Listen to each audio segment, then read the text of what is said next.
And we should now be live. Good evening, everybody. Bear with me one moment. I'm just going to put some music on in the background while we get to our designing. Let me know if the music is too loud or I'm too quiet. It's very difficult sometimes to figure out the levels. And I'm just going to have a slurp of tea before we get started. How is everyone's day going today?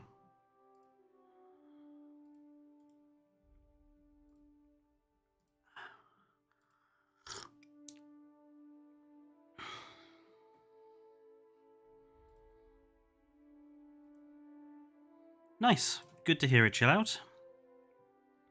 Hello, Jacob. Nice to hear that you're doing okay. I know there's a few other people in chat. Let me just explain what today is going to all be about. On the one hand, we're going to be designing our what we would like our second Walking with Dinosaurs to be. Similar to how we did our What Would We Want in Jurassic World Evolution 3. So we're going to basically design everything about it as much as we can, and each episode as well. And then we're also going to do some live Q&A with me. So this is your opportunity to ask me any questions you might have about me or Triclaw Gaming. A chance for you guys to get to know us. And obviously, I reserve the right to not answer a question if it's a bit too iffy, shall we say. So, you know, I appreciate a good-hearted comical question, but don't go too not safe for work, shall we say. I am going to turn down this music a tad, because it is definitely a little too loud. There we go. So, let's get started with the designing, and by the way, this stream has no limit in time. I'm just going to go on for as long as I like, so it could be 3-4 hours long.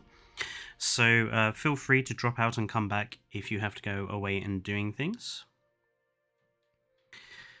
Ancient Rome, eh? I remember some of my ancient Roman history. So if you do have any questions about that, feel free to ask. So, before we get started with people's Q&A questions, let's get started with the designing. And I think we need to pick some narrators. We need to decide how many episodes and what the style of those episodes is going to be, and how we're going to do the CGI. So let's have your suggestions, chat. I'm already going to stick one narrator in here who I think we have to consider, and that's the original narrator, who was Kenneth Branagh. I'm just going to stick OG next to him, because he was the original narrator. Finney Scott says, David, I assume you mean David Attenborough there. Yeah, he would be a good one. There are no limits to this, by the way. You can pick any person you want, even if they happen to be dead. I don't mind. This is a complete thought experiment. Who would you want to see? Chris Pratt doing the Mario voice for narrator. Oh god, no.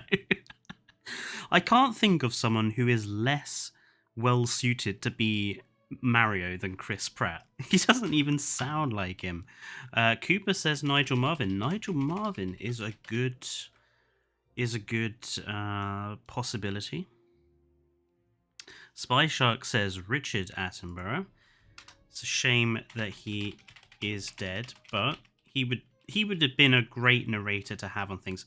Has anyone heard the John Hammond like narration from Jurassic Park Trespasser? He does such a good job with that. If you haven't gone and listened to his stuff, I would definitely suggest you do, because those narrations from Trespasser are so cool.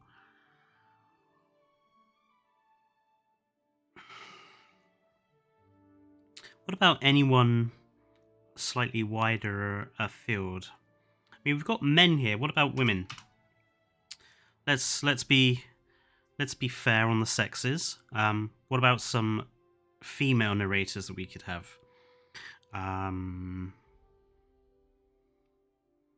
You know who I'd love to see do it? Judi Dench. Judi Dench would be so cool, I reckon, as a narrator. I should probably correct that. She's a dame now. Dame Judi Dench. An Evolution Square, is it? I mean, shall we just for fun? I think Evolution Square would be quite a good narrator too.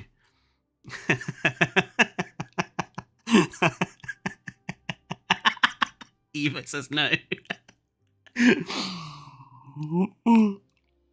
Delete that right now. Aww.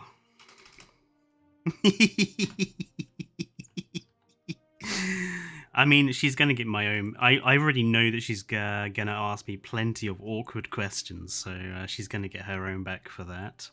Glenn Close. Who is Glenn Close, Glitzbog? I have not heard of him.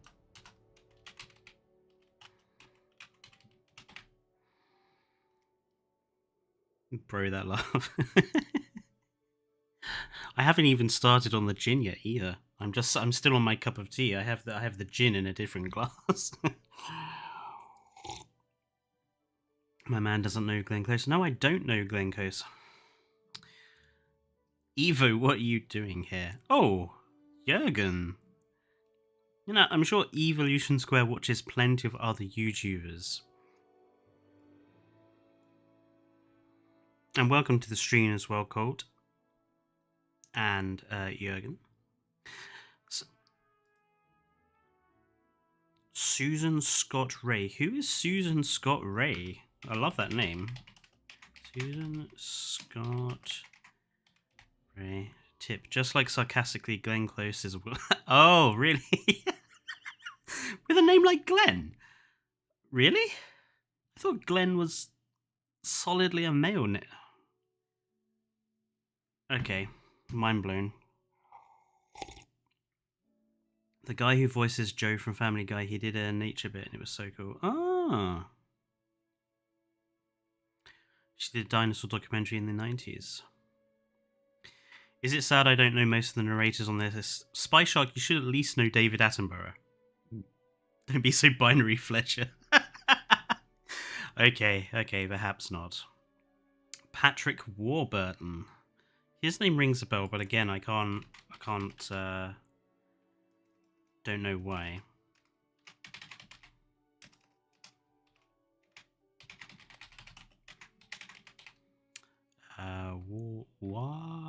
Warburton. Sigourney Weaver. That's a great idea.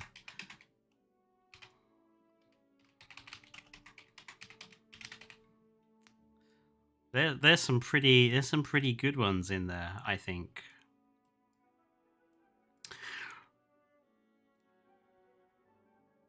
He's Joe from Family Guy and Kronk from Emperor. Oh, he's Kronk. Pull the lever, Kronk. Okay, Richard Kiley. We spared no expense. No, we're just going through. We're coming up with a list of possible narrators just for fun. I mean, my picks would definitely be either Sigourney Weaver or the original Kenneth Branagh, because Kenneth Branagh is just so synonymous, I think, with Walking with Dinosaurs. What about Robert Irwin? Oh, that's a good idea. I like that. I tell you what, when I heard that Steve Irwin had died, I was so upset, because it was just after Richard Hammond's crash as well at the Top Gear test track, and I was like, oh my god, I'm going to lose two of my favourite celebrities in like 1 month, which I know is a really weird thing to say, but Robert Irwin could be really interesting too. Okay. While you folks are thinking about how many episodes and what sort of style we're going to have, I'm going to have a look at our long list of questions that people have already asked and answer a few. No, Richard Hammond did not die, luckily. He's tried several other times since then to kill himself, but luckily all is good. So Cooper Jr. and Savannah asked, why did I make Triclaw Gaming? Which is a good first question to ask. Basically it was an experiment. I had wanted to do a YouTube channel for ages. In fact, while I was at university, me and my mate Ryan, we were going to start a YouTube channel called Don't Worry, We're Saying What You're Thinking. And it was just going to be us discussing really problematic topics and trying to deconstruct them and try to talk about them in a way that made them not problematic. Unfortunately, me and him discovered that a lot of these subjects, they're just impossible to do.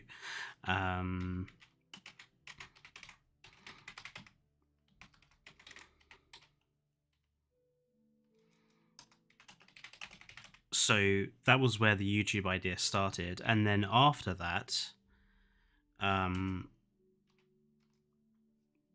was at university doing my teacher training, and thought about doing an educational YouTube channel. But so many other people have done that and have done it better than I could ever do it.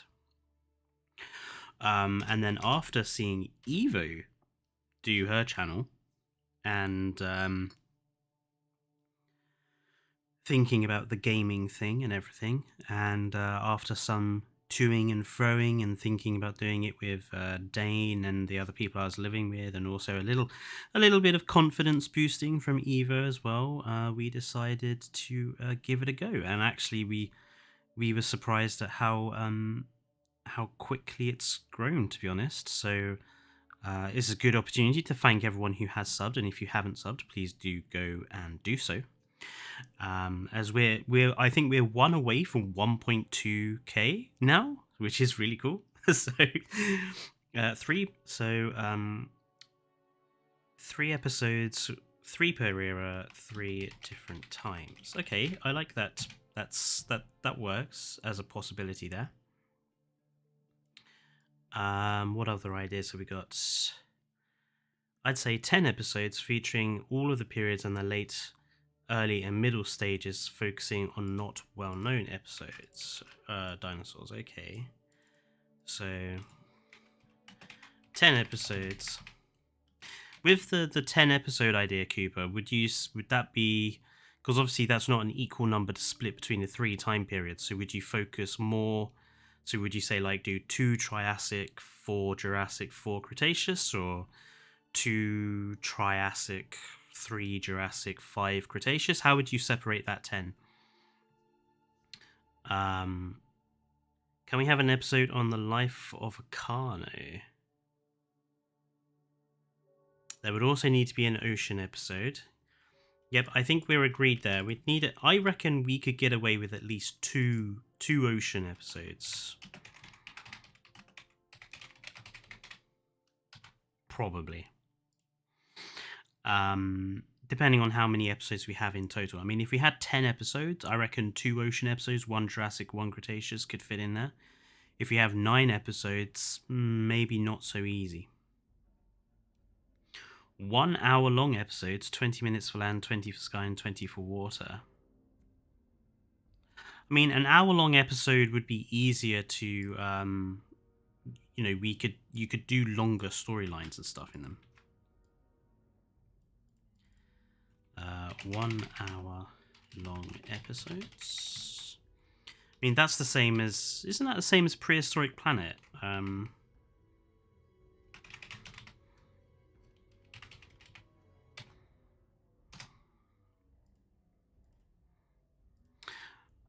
Okay, so while you guys are adding some more ideas, I'm going to answer another question which Colt asked me earlier on.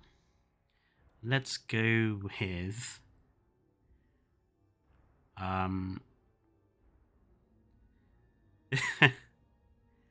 okay, describe your most embarrassing romantic encounter. I'll go with one that's a little embarrassing.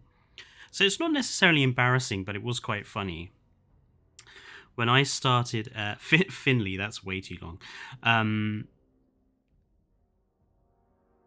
So when I started at university the first time around in 2011,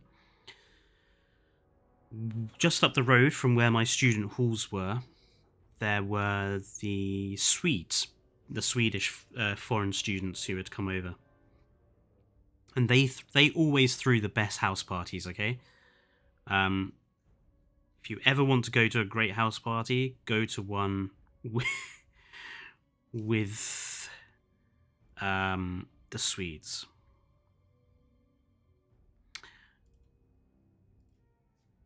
So we went around sort of October time, I think it was, and they were all dressed up like the main Swedish guy there was dressed as Wonder Woman, and he certainly had the legs and the hips for the costume. Was all I'm going to say about that. But I went with the rest of my student hall flat, and there were 6 of us. And I remember spending most of the evening with a rather nice German called Florian, and I took him home that particular night. And the next morning when I got up, all of the rest of the guys in the house, because we were an all-male flat, all of the rest of the guys there were like, where did you go? We didn't see you for the rest of the evening. I was like, oh, I came home with somebody. And they're like, you pulled? And it turned out that I was the only one in the entire flat block who had pulled anyone that night. So I was mega happy, and it certainly gave me a little bit of respect and street cred in the flat, as it were. So that's probably not necessarily my most embarrassing romantic encounter, but certainly a funny one. Let's see, what other ideas have we got? 10th episode after the meteor is a good idea. Okay, I'll add that in as an idea as well.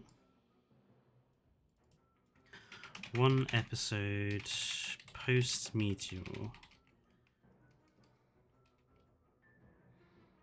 Okay, interesting idea.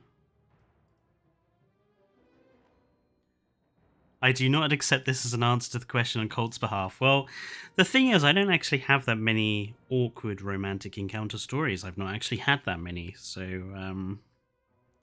I mean, I suppose an embarrassing one was when I first met Dane in London, and we agreed to meet at one of the big archways near the big park in London. I can't remember the name of it. And we both arrived we were both on time, but he was like at one end of the park underneath this tree, and I was like halfway through the park next to the big archway. And neither of us clocked that we were each other, and so we kept looking at each other, and I was like wondering, is that him? And he was wondering, is that him? And in the end, we just kind of drifted over to each other. It was like, oh, it is you. So we couldn't figure it out, which is quite embarrassing. So about when was it you lost all that street cred then? When I decided to become a teacher, sarcastically. Could be a before the dinosaur episode. I think we could probably add that in the very first episode. Sort of have like one episode pre-dinosaur / early Jurassic.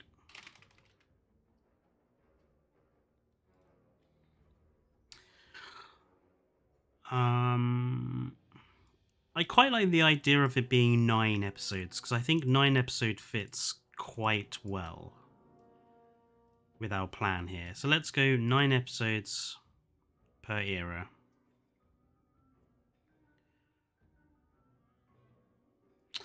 What about how we'll do the CGI? So will we have people in shot like the Stephen Fry thing has done?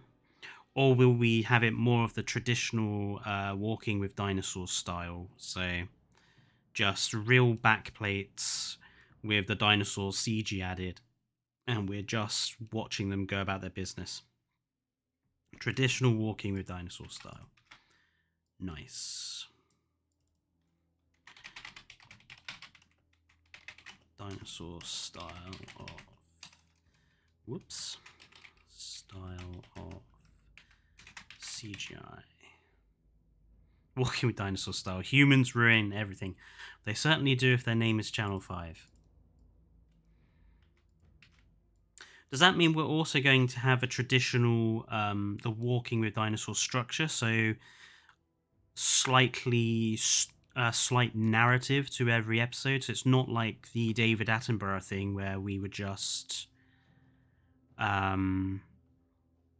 seeing groups of animals kind of separate from each other? Are we going to have the traditional Walking with Dinosaurs method of all of the dinosaurs are kind of interconnected in the same area? There's a bit of a story. We're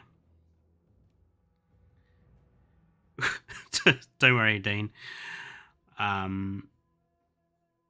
think you should bring on Dr. Susie Maidman to talk about the 15-ton Allosaurus. Oh God, Evo, no.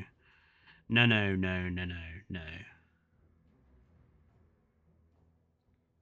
Cooper and Junior says yes, so traditional Walking with Dinosaurs narrative as well. Okay, that's good.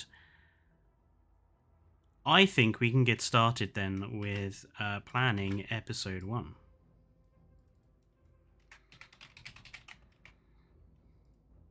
And while folks are giving me ideas for that, I'm going to field a question from you. I know Evo has some questions to ask, so I'm going to say that Evo can go first in asking me a live question. I think we're going to need a lot of space for this.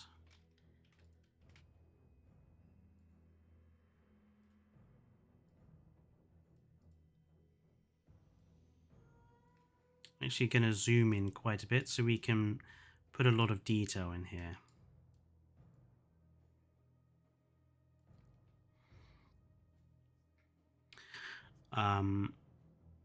We all need to hear about her 15-ton animal. Preferential treatment for the famous dino YouTuber. Now, I just know she's been eager to give me questions, so...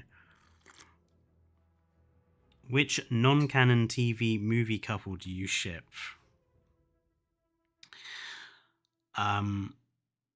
Okay, so Captain Catherine Janeway and Seven of Nine from Star Trek Voyager. Those two I ship hard. All throughout Star Trek Voyager, those two get really close. There's some almost semi-romantic moments between them. And I don't know, it just gives me like... I just think they'd make a really good couple as well, Janeway and Seven of Nine. Better than Seven of Nine and Chakotay, that's for sure. If people don't know what I'm talking about, you'll have to go and watch Star Trek Voyager. Let me see if I can think of another more general one.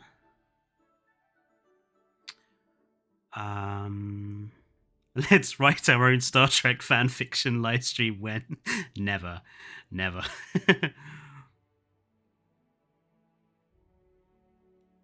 It would be a little repetitive for a 10-episode series to have the same narrator. That is a possible issue.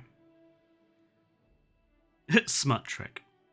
So, episode 1, let's say that this is going to be the mid-Triassic. Oh no, we're going for 9, aren't we? So this is early Triassic. So pre-dinosaur. There's no dinosaurs in the early Triassic.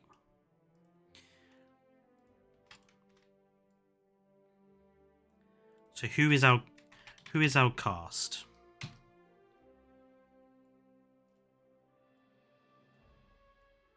The early Triassic period, there's some interesting species we could incorporate here. Walking with Dinosaurs or Prehistoric Planet. Ooh, Finley. That's really difficult because I rank both of them so high. If I had to choose between Prehistoric Planet or Walking with Dinosaurs, probably Walking with Dinosaurs. I just prefer the narrative style to the separated nature documentary style. But it's really close. Lystrosaurus. Okay. Is Lystrosaurus going to be the focus of the episode? So are we going to see like a week in the life or a day in the life of Lystrosaurus? Is that our main character? While I'm waiting for ideas, if you were to have dinner with 5 famous figures from the past, present, dead or alive, who would you choose when you'd all be naked round the table. Excuse me, sarcastically. The first half of that question is a decent one. The next half is just very rude.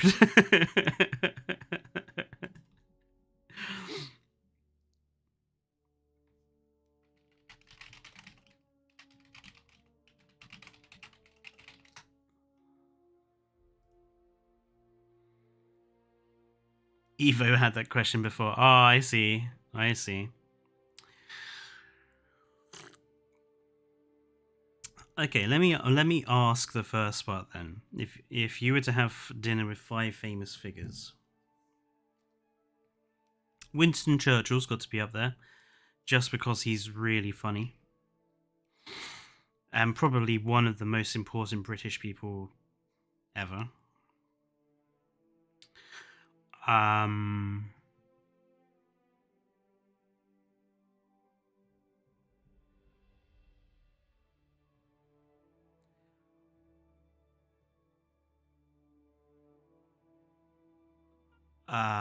Let's think, actually. This is a difficult question, actually.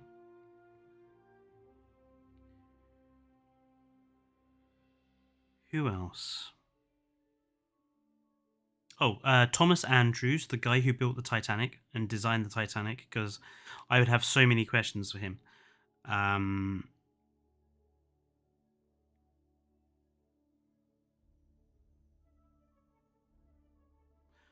Erwin Rommel, probably the most famous German general of World War II, who was not a complete what's-it. He was actually one of the more respectable German generals.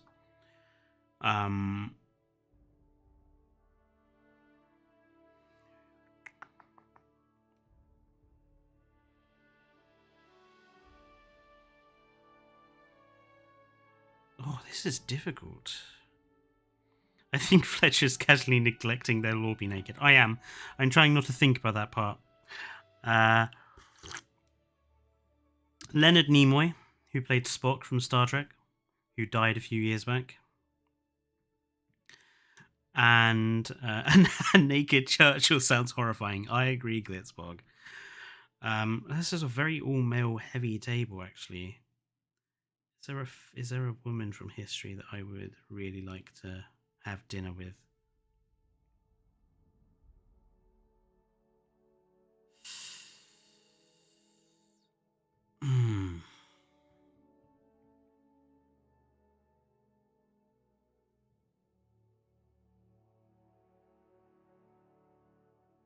Probably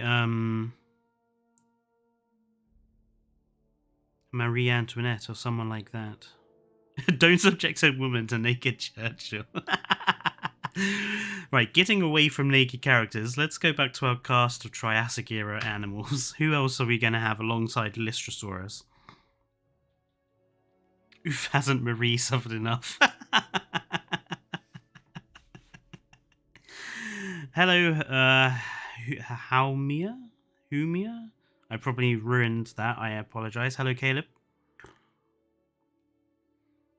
I think we need to have Euparkeria in here, since Euparkeria is a very important animal for the evolution of dinosaurs. I've just spelled that completely wrong, haven't I? Euparkeria. Euparkeria.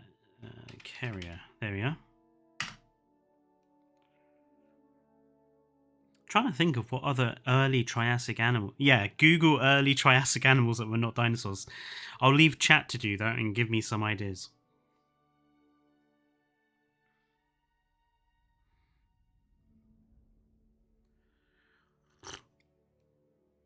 I'm going to answer another one of these questions I have had saved from earlier. So Cole asked, do I collect anything? I have lots of collections. I pretty much collect anything Star Trek related, because that's one of my passions, and I collect fossils as well, although finding shops that sell fossils is quite difficult. Nothosaurus. Is that early Triassic? I thought Nothosaurs were slightly later. Are you planning on being a teacher? Well, I technically I am. I've completed the training. I just need the job in teaching. But a teaching job is difficult to get. So I'm sort of halfway there, Finley.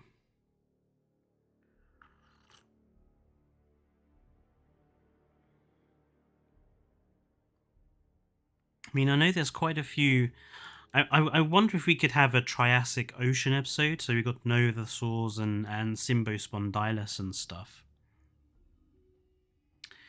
Tanystropheus. So yeah, I know that Tanystropheus is a possible ocean. I'm just gonna put that in here then for this episode.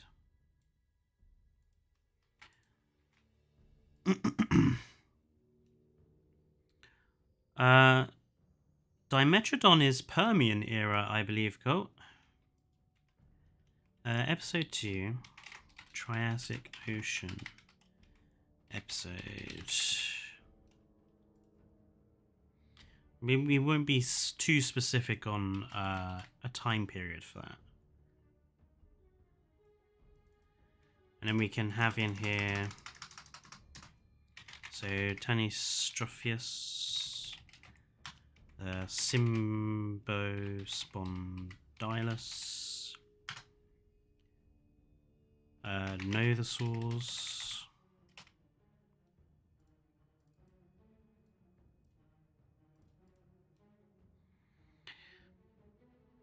hello, Aiden.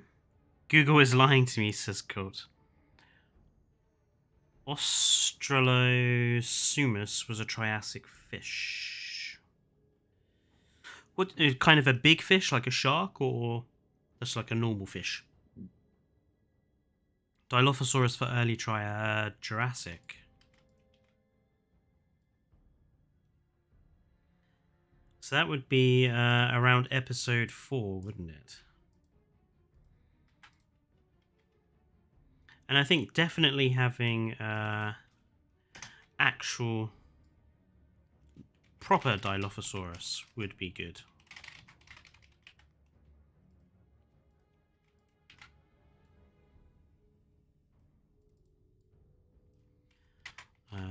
Whoops. Why is that not writing in any in there? Oh, it's because it messed up. Dilophosaurus. There you go. My lord. I'm getting lots and lots of Herrera, says Finley. Herrerasaurus. Isn't that that's late Jurassic, isn't it? Herrerasaurus. Someone check that. How are the episodes going to work? Like CGI or audiobooks? So they're going to be like the standard Walking with Dinosaurs episodes we already know and love, Jacob. We need Carnotaurus and Walking with Dinosaurs in late Cretaceous. That would be quite a few episodes onwards. I think that would be like our next episode down here. So that would be episode 3. No, that would be, whoops. Episode 9 would be our very last one. Whoops.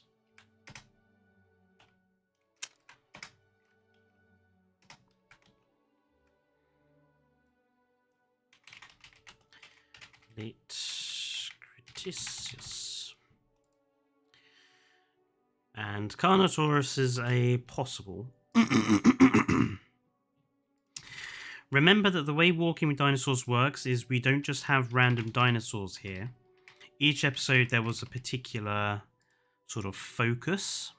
So instead of just giving me random dinosaurs, try to think about how the episode is going to work with the species you're suggesting. I'm being triggered by the all caps.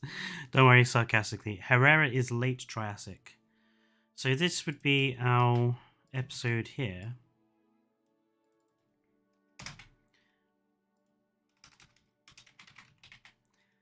Late Triassic. I like the idea of Herrerasaurus just because not many people know about it. Herrerasaurus.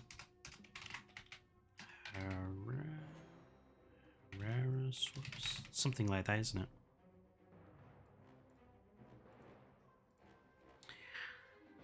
I could find a bigger fish if you want. We're going to need a bigger boat. Chaviopteryx and...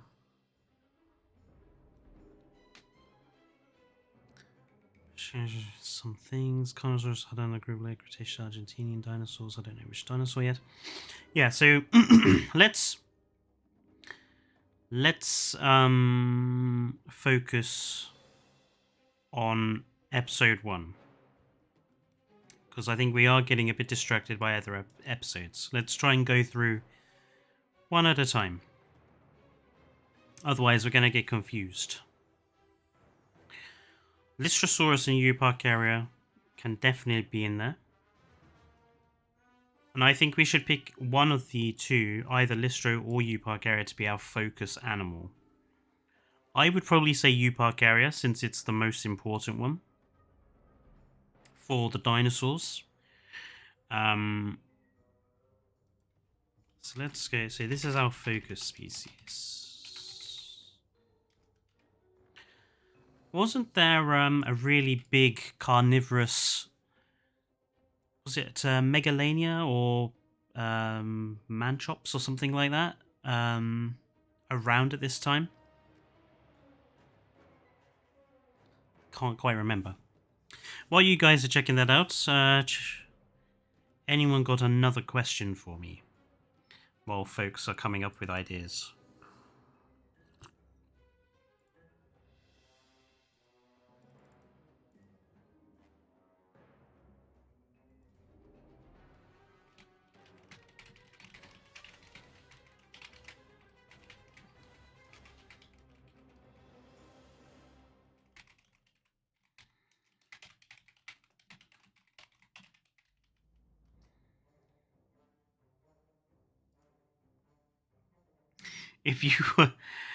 If you were a fruit, what fruit would you be?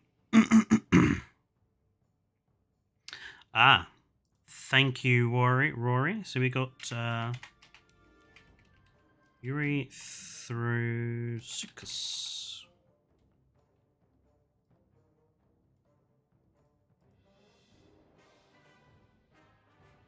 If you were a fruit, what fruit would you be? Sarcastically, that's a very bizarre, almost interview-style question. I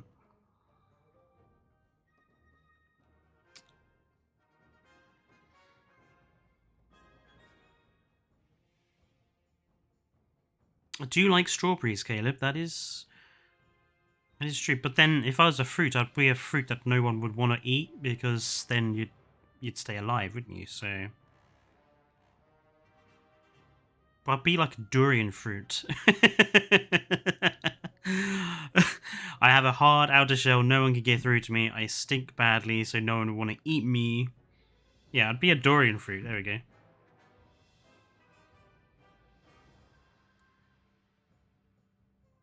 Lissuika, late Triassic.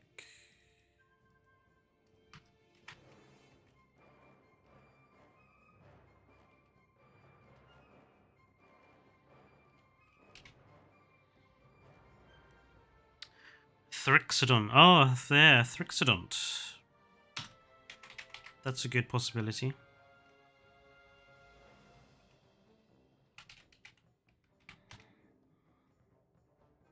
I'm that brown banana no one wants in the kitchen anymore.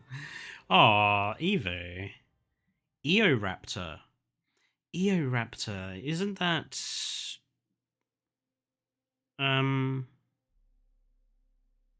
Isn't Eoraptor late Triassic?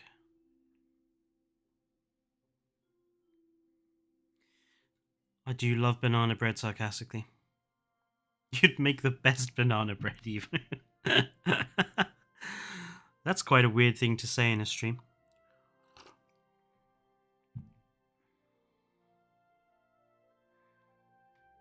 Oh yes, chill out. Let me answer your question then. My favourite carnivorous dinosaur is probably Baryonyx, because I love the name. I think it's really cool looking, and it's very British. And I think Baryonyx is like the epitome of a British dinosaur in the fact that it's weird. And we are a weird people, the Brits. Who is your favorite Jurassic World Evolution 2 YouTuber? Oh, well, it's obviously Best in Slot. No, I joke. It's obviously Evo. Evo is the only Jurassic World Evolution 2 YouTuber I watch, apart from myself, obviously. I don't watch any of the others. I just prefer Evo. I used to watch some other dino YouTubers like Clayton and Best in Slot as well. I stopped watching Best in Slot stuff after the release of JWE1, and Clayton I just stopped watching because I just didn't like his style. So I've stuck with Evo for the past couple of years, and that's been fine for me. Yeah, so Eoraptor is late Triassic. Eoraptor is a good possible there. Atopendatus is earliest herbivorous marine reptile. Ah, I like that. That makes it interesting. Atodentatus. Yeah, we've got Symbospondylus down for episode 2. Coelophysis. Yeah, I suppose Coelophysis is an important late Triassic animal, as is, say, Plateosaurus. Obviously, we don't want the episodes to be too much like the original series, so we might want to skip away from Coelophysis. What about the story for our early Triassic episode? What's our / narrative going to be?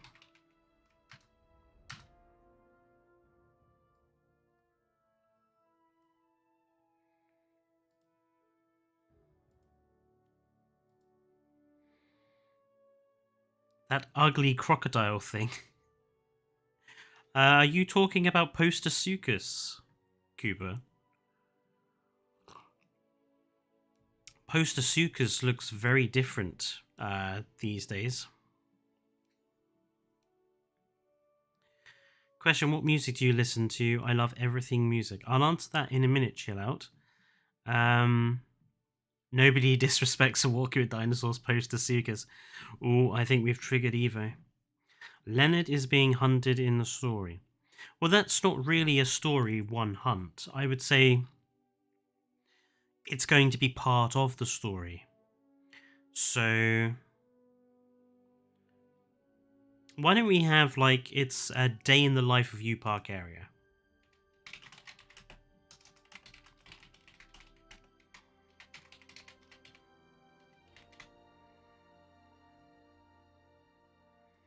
Let's just lengthen this out.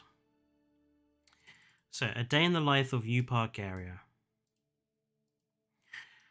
And then inside of that, we'll obviously have all the elements that we want to have. Aiden hasn't seen Walking with Dinosaurs. Goodness me. You can watch them on YouTube. They're all on YouTube.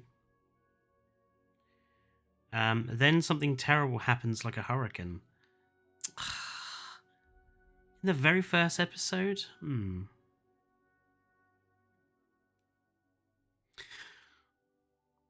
We know that the could show their nesting behavior of U Park area. I don't know, I kind of feel like nesting behavior would be something more Lystrosaurus-y, maybe? Or Thrixodonts would probably be the nesting ones if they're related to mammals. Something says Niosaurus. What time period is that something? Because I don't think it's early Triassic. Remember, this is like early Triassic period, so Dinosaurs technically haven't evolved yet. And I'm pretty sure Niosaurus is late Triassic, if not mid-Triassic. Yeah, so that would be mid-Triassic something. 243 million years ago. Yeah,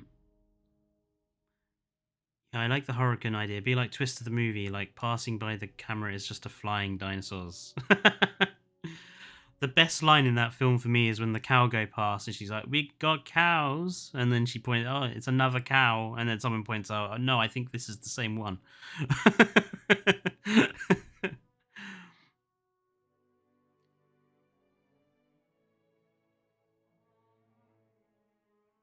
Then show how Euparkeria teaching its young how to fly by pushing it off the nest. Euparkeria was not a flyer, Cooper. Twister is definitely a classic movie, I agree.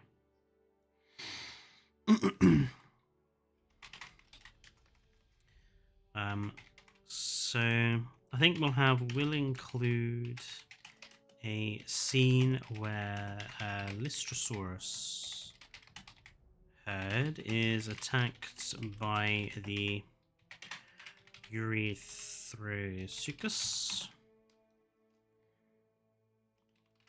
Once the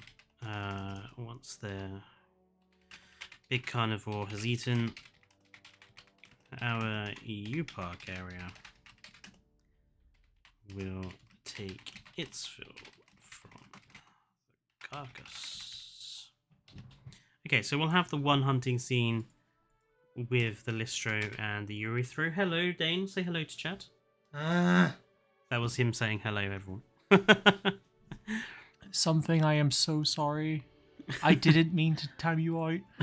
I was trying to listen to the stream in Tesco and it didn't go well. My ear banned you temporarily. The first third would take place just before dinosaurs appeared with Lystrosaurus and Euparkeria, and the last 2/3 began dominating all other creatures. Well, Glitzbog, we're doing 3 episodes for each time period, so technically, your last 2/3 of the episode would be sort of late Triassic, the early Triassic. Would be episodes 2 and 3. Episode 1, we're just looking at the early stuff. Euparkeria trying to find food during a drought. We do know the weather of Pangaea was particularly difficult, so... By the way, you told the Us Meeting for the First Time story. Yes, I did. Because it was the only one that kind of fulfilled the requirements of a slightly embarrassing story. Uh-huh. Uh-huh. This is, I don't want to tell my actual embarrassing story, so I'm going to tell a story which drags Dean Dog with me, but he's already I don't have that many embarrassing stories. I'll text your mother, she'll come up with 10. Oh, yeah, but that's my mum. Yeah, but you'll repress them. She doesn't. Dane 2023, yes. And yes, Euparkeria and Lystro were in Walking with Monsters, so I think that's a good... Show it teaching its young how to eat bugs. So, a day in the life of Euparkeria family, then.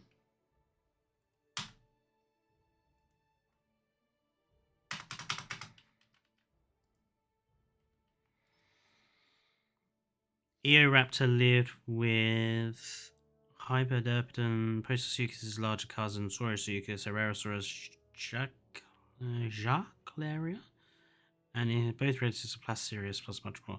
So I think we could probably reduce this down to Eoraptor.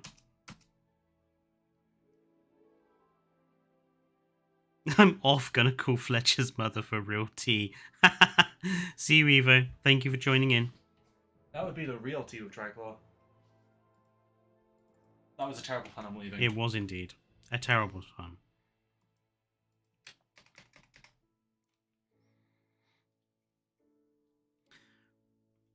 What other Saurosuchus? I like the idea of Saurosuchus being in an episode.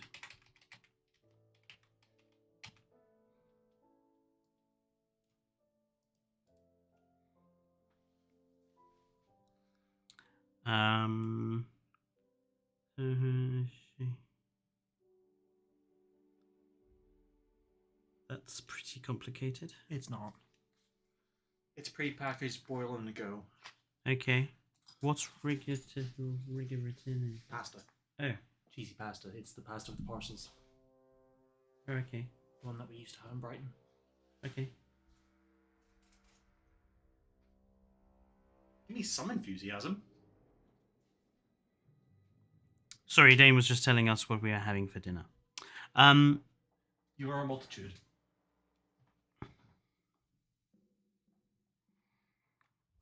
Any other elements for our episode 1? Because I think we were a little light here. If you're doing dilos in Jurassic, show them doing the JP raw without the frill. But that's not really in keeping with the Walking with Dinosaurs style, Cooper. Maybe focus on Triassic plants. What do you mean, something?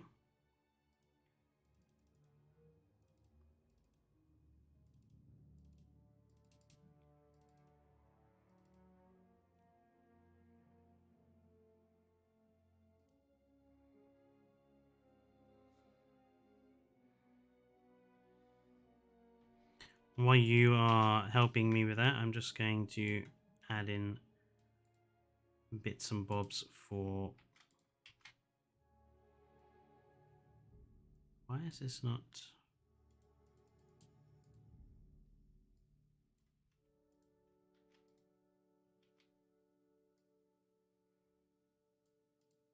There you go. I'm just going to get this sorted out. Sorry, those dilos were large parts of my childhood.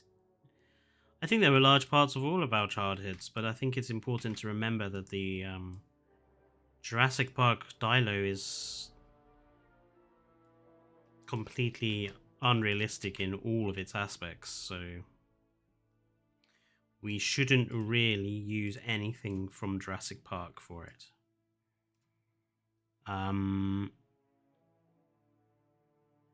Are there for the local system animals that eat them? Cover they provide for smaller being used as nests. It's an interesting idea, but I think that takes away the story from the animals. I think we need to focus more on the animals as opposed to stuff like the plants.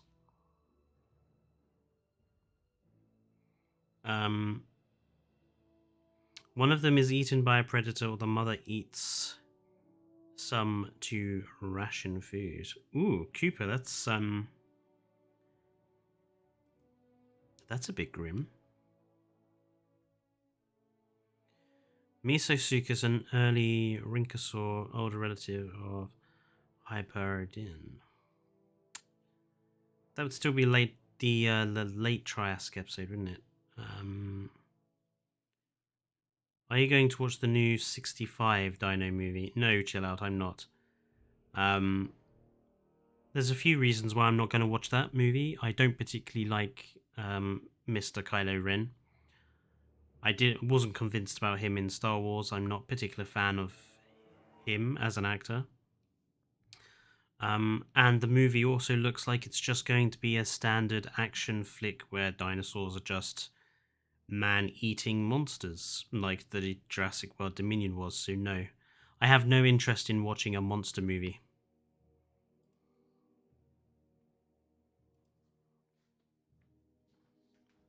I'll be the director of the late Cretaceous episode if you don't mind, says Aiden. We'll get there if we get there. I want to try and do each one as we go.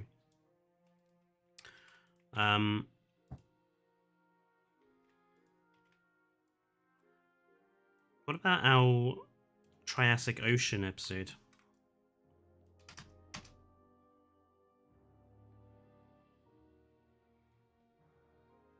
$69 is the number we don't talk about. Exactly.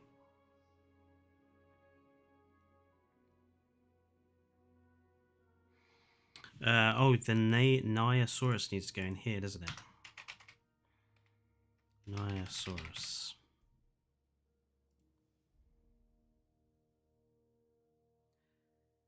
How about just a single 1 minute scene of Triassic plants just after the focus animal enters a lusher environment? I mean,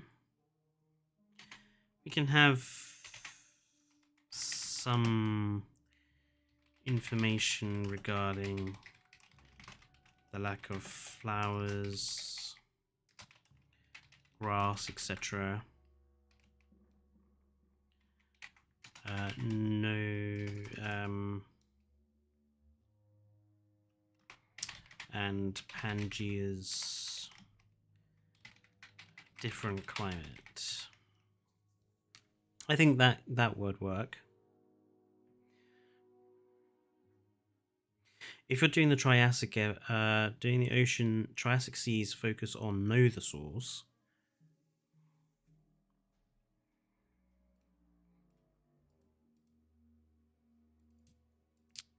So if we're focusing on the narrators, what is the episode going to be? Carrots. I'm not gonna answer questions like that, because that's just you being gross. So please don't do that.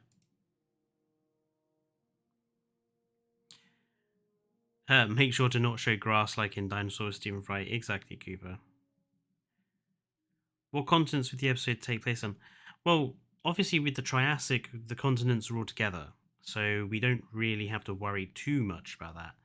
But obviously when we get to Jurassic and Cretaceous episodes, we're going to have to be quite careful to pick dinosaurs that were in the same location together. So we'll have to be more careful as we go on.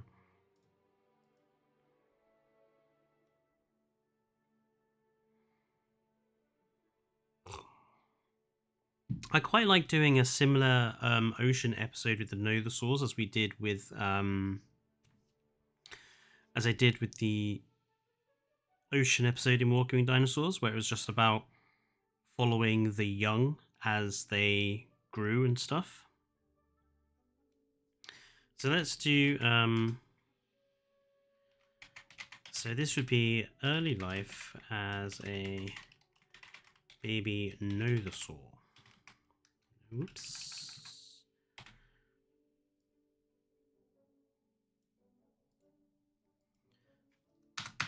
So the episode starts with the adults egg-laying on a beach, because I think it's pretty much confirmed that narrators probably spent a lot of their time in water. I think that's a pretty confirmed thing these days. Chellout has asked, what do you prefer, cats or dogs?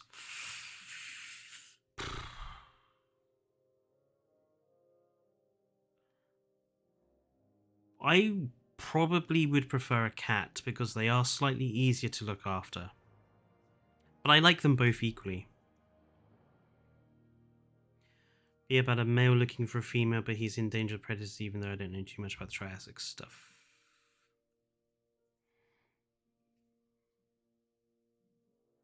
I mean, we could have the episode end at that point, as the narrator we follow through the episode, eventually trying to find a mate.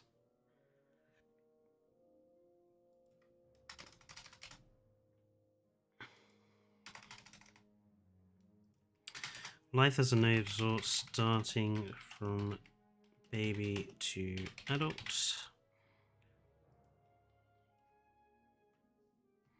If we are doing this again tomorrow, I won't be there probably because... Well, we're not going to do this tomorrow, Aiden. Tomorrow we are doing slightly different on stream. The first half is going to be War Thunder, and then there'll be an intermission for 2 hours in the middle. And then after that, me and Dane are going to be playing a game together. So I hope you both join in for that. Have it go on the ground and be hunted by some Triassic predators. Hello, Rob.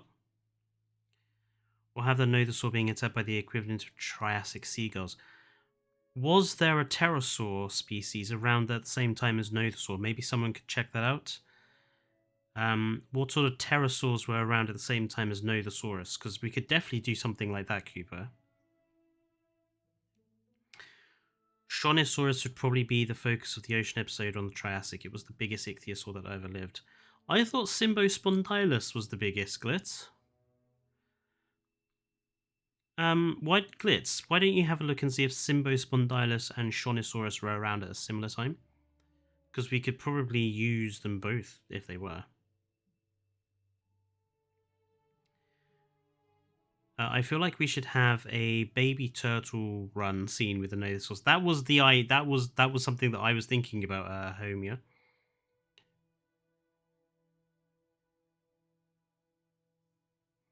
So it's also eggs laying appears. Eggs hatch the next morning, or eggs hatch sometime after. The baby dinosaurs head for the water / rock pools for safety and have to dodge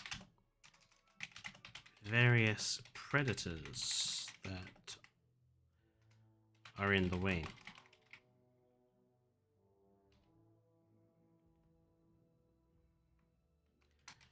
Pterosaurs, for example, other carnivores.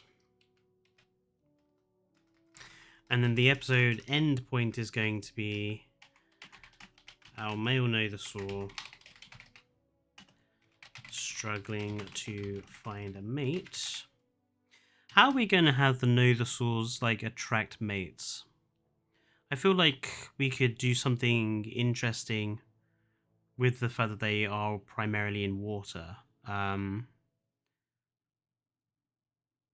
Maybe have our male nothosaur like do some sort of underwater courtship with the female. Underwater courtship dance.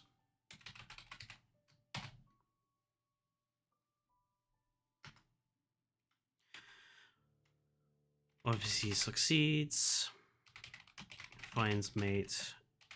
Episode ends with the female laying eggs for the next generation. Okay, so we have our beginning and we have our end point. That's good. We just need the middle now. Eudimorphodon and Patinosaurus. Are these both pterosaurs that are around at the time? So we've got, I feel like Eudimorphodon is probably the best bet there, since it's not one that's been in the show before. And since we have Eudimorphodon, we could have a section, section of episode on the land-based goings on, including the Niosaurus and the Eudimorphodon, which have like, I have this vision of like the Niosaurus like smashing up plants and stuff, and then the Eudimorphodon hunting insects and stuff in a sort of semi-symbiotic relationship. Symbiotic relationship. What is your favorite DLC from both Jurassic World 1 and Jurassic World Evolution 1 and Jurassic World Evolution 2? From the first game, it is probably the Return to Jurassic Park DLC. From the second game,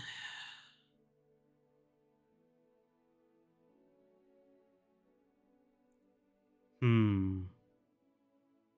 don't think I have one from the second game yet, something.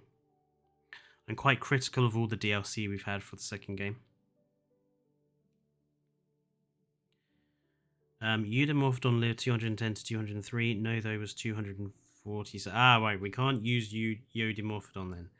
But we could add that to our late Triassic episode. So let's put him there instead.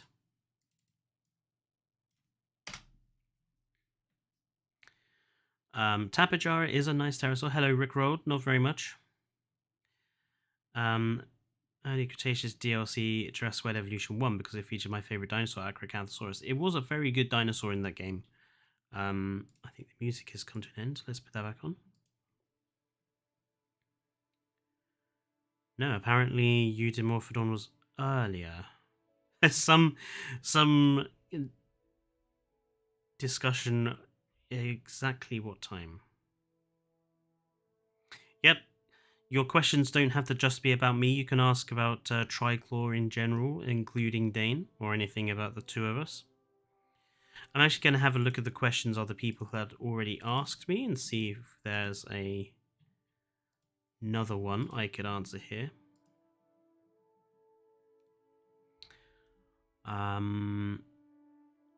What is your absolute favorite food and drink?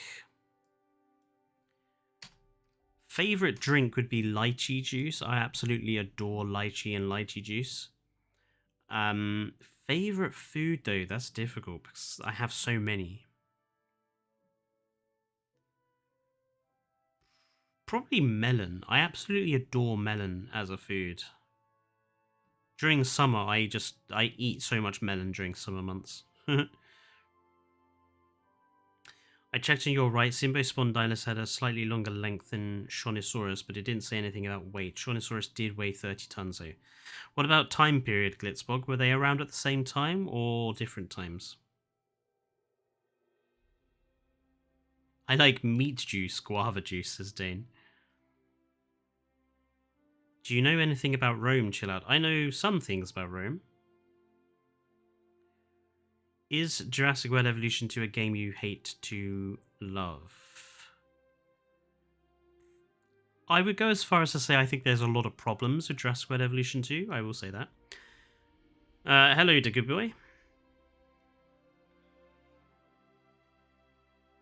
Bro, I have a test about Rome tomorrow. Oof. But what part of Rome are you having the test on? There's so many dinosaurs but can't find one seagull, says Cooper. Well, that's a problem.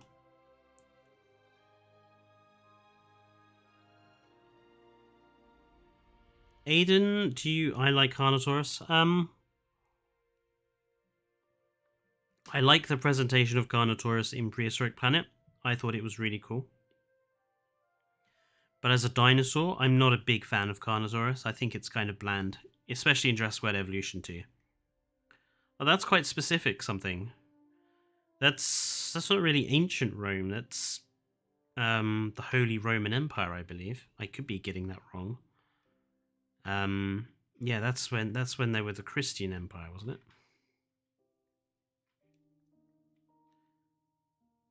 Oh, 1,000 before, so 1,000 BC to 1400. Wow, something. That's a long time period. A very long time period. There's so much in there. Yeah, something. I'm not really sure I can help you much with that one.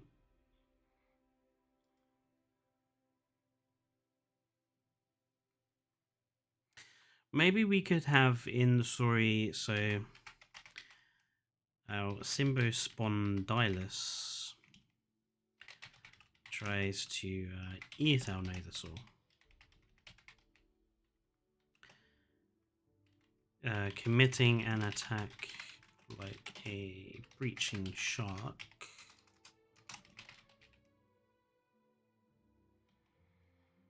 Our Nothosaur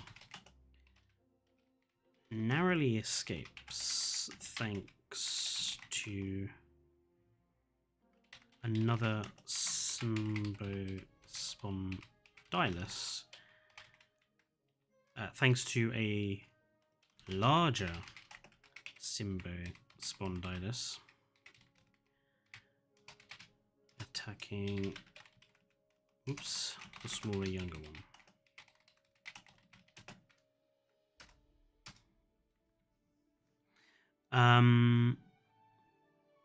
Can't find a seagull, says Cooper, no worries. Are there 3 hosts of the channel? That was the original idea, something. We were supposed to have three of us all do stuff for it. Unfortunately, that plan kind of went wrong because One of the original members we started with got very busy trying to run his own business.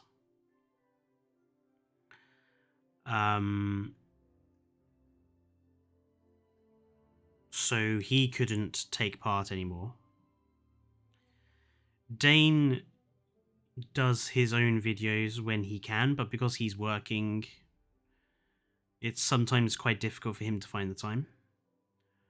And then obviously there's me as well. I kind of see the third member of Triclaw Gaming being anyone we like, but we might also possibly have an actual definite third person be joining quite soon. It should be noted, because I think folks don't realise that Dane is not a dinosaur person. Dane, I'm the dinosaur person. Dane is the anime / manga / Pokemon sort of person. I'm the dinosaur guy.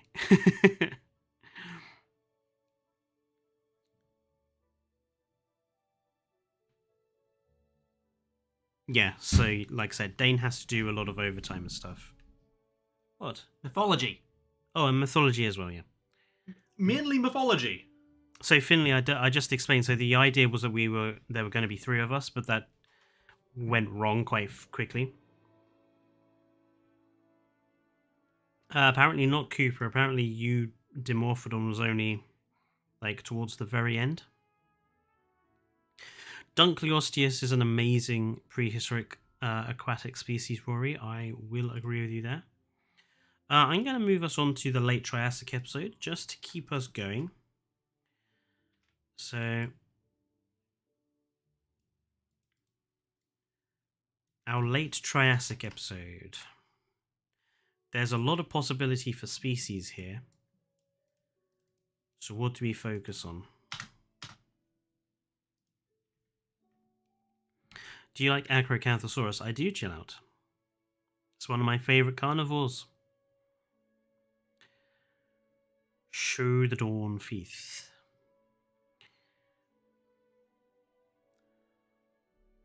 Right, so it would have to be Simbo or Shonisaurus. I think we'll stick with the Simbo, because Simbo is just so much more aggressive looking, and so it's just basically a mosasaur that's an ichthyosaur. So our focus species is the Eoraptor. Okay. Eoraptor is our focus species.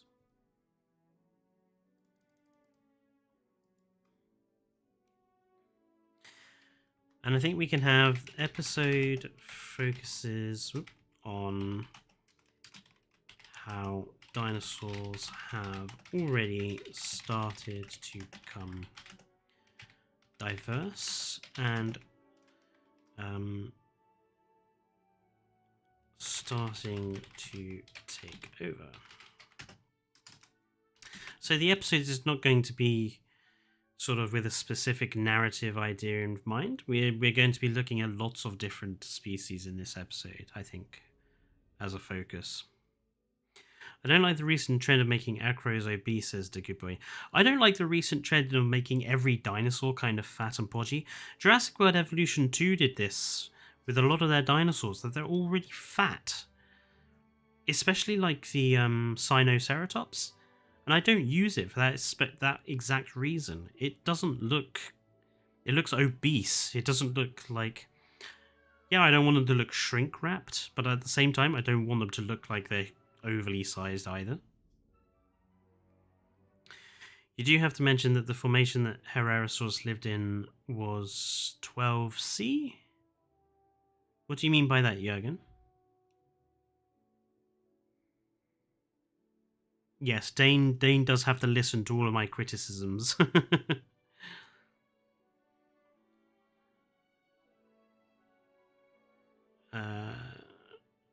I have not, chill out, but I believe Dane has. Or if I've got that wrong, I apologize.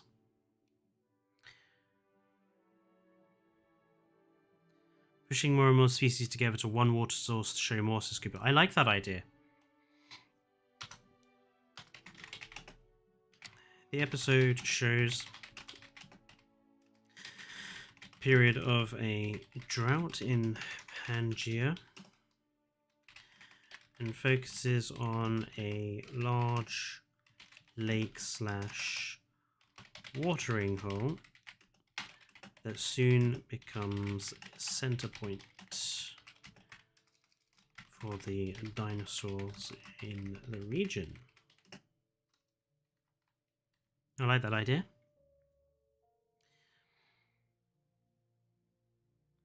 Ah, I see, Jürgen. Oh, Slovakia. There we go. Yeah, so I got that wrong.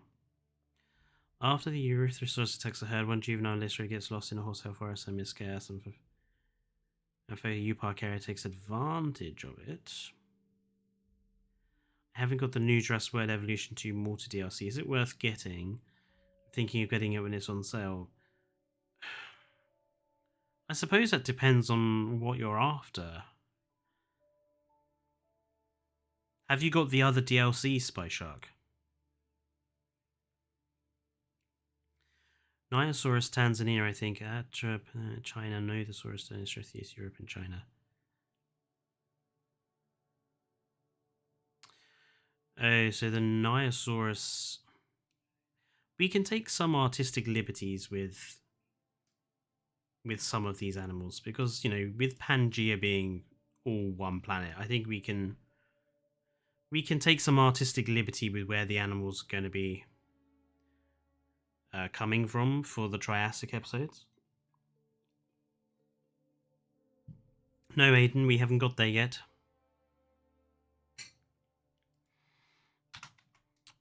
So let's see. Let's have Plateosaurus mating season here.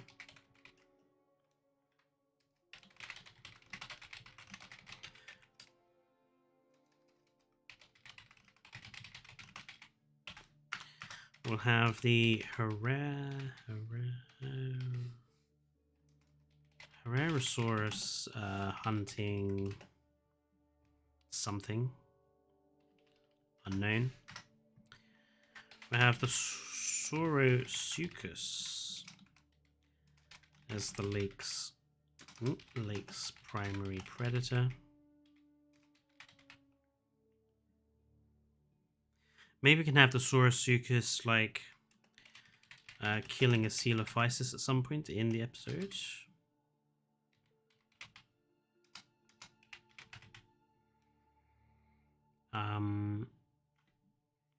What would their designs be like? I hope colourful, unlike Jurassic World. Yeah, like, I'm a big fan of dinosaurs having quite a lot of colours and stuff. I hate dinosaurs that are kind of boring and bland in coloration. Will the model of this Eoraptor have feathers? That's a good question, Caleb. I'm not sure we have evidence of feathers on the Eoraptor fossil. I'm pretty sure I think we'd have to have a look at what the earliest confirmed dinosaur species with feathers are and go from there. When will you make the 6-hour stream of complaints about the Jurassic World series? You said you'd do it. Where is it? Okay, so obviously the first part, looking at Jurassic World, is already up. Me and Nerd Guy Productions are going to look at doing part 2 and part 2 this month and part 3 probably next month.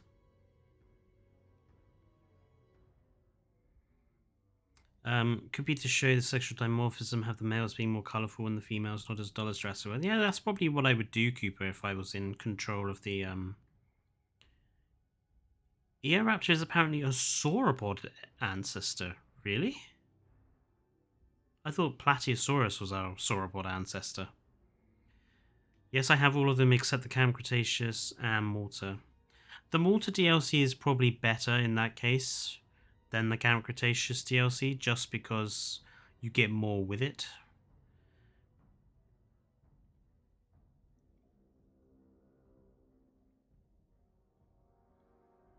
I think it should have light feathers.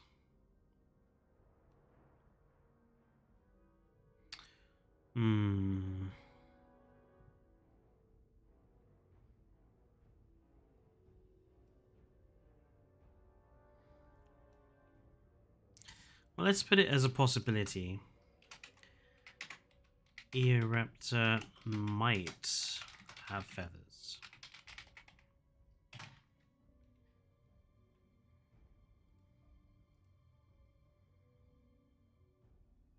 Plateosaurus is actually more of an early branching cousin to sauropods. Yeah.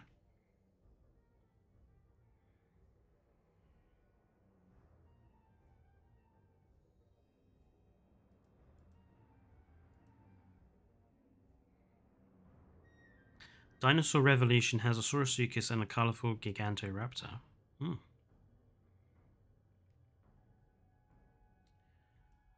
Let's have a look at our early Jurassic episode as well. We don't actually have that many members of the cast for this. So we could do with some additional animals. We know Dilophosaurus is going to be our main guy. But we need some other animals for Dino.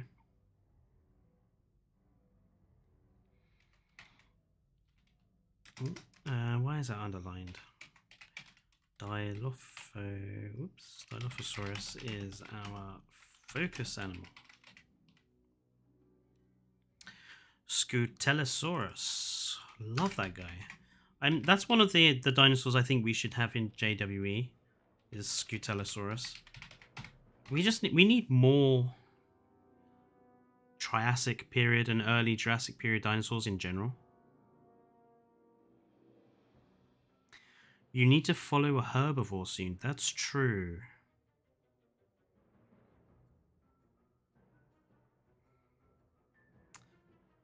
Scelidosaurus is pretty close to Scutellosaurus. Scelidosaurus. Oops. Scelidosaurus.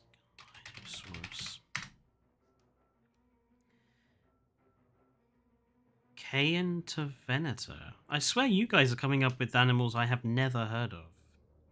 Segisaurus, Lesothosaurus, Dracovenator.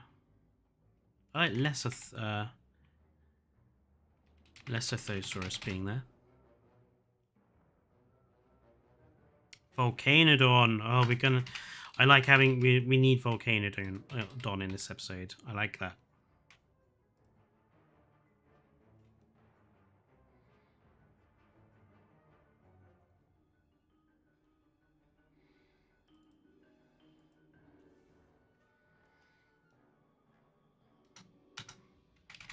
I think part of the episode has to focus on the evolution of the sauropods.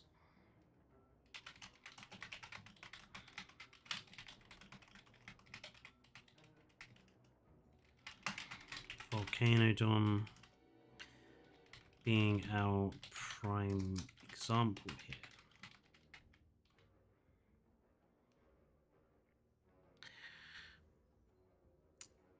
Venator lived at the same formation as a dino. Okay, well then, Venator. Have it during mating season. I think something we need to definitely decide with the dino is this will be accurate representation of the dino. No frills, no venom, actual fact. What about Ceratosaurus for late Jurassic? That's a good possibility, chill out. We'll get to that in a minute. No frills or spit, exactly.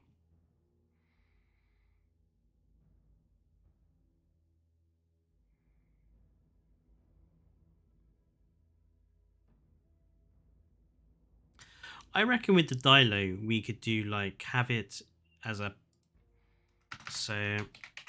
episode focuses on a small pack of Dilophosaurus, say 3 or 4.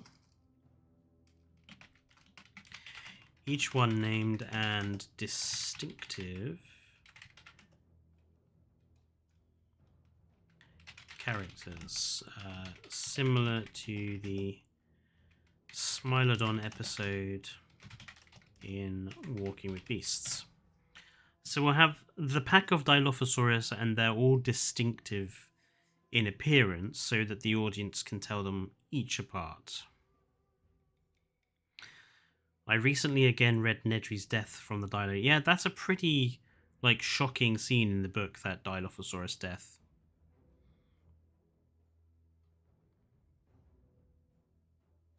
Would the Dilophosaurus have quills or feathers? No, Humea, simply because there's no evidence of that.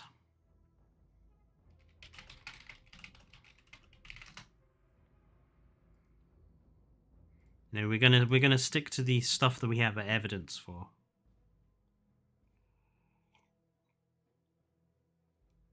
Do you mean Clive the Dodo? Do you mean what program am I using? This is called Canvas or Canva. It's usually used is what I use to make my thumbnails, but you can do stuff like this in it quite easily, which is quite useful to have. What's the scariest scene from the Jurassic Park books in your opinion? I don't know. It's been quite a while since I've read them, so probably can't answer that one, Spy Shark. Could have it be a territorial squabble between Focus Pack and a rival pack. Okay, I like that. Part of the episode has our pack fight off a rival pack of Dilo, securing its territory.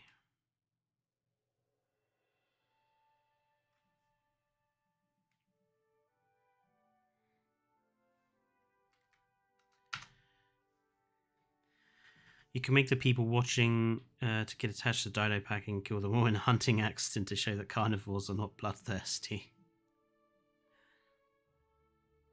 killers. I think Main Road and Nedry's death. I mean, Nedry's death is definitely one of the most sort of graphic deaths in the book.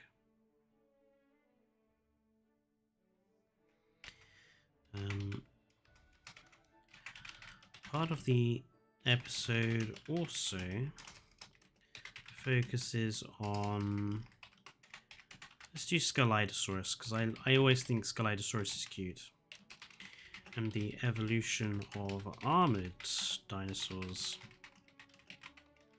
to combat carnivore threats.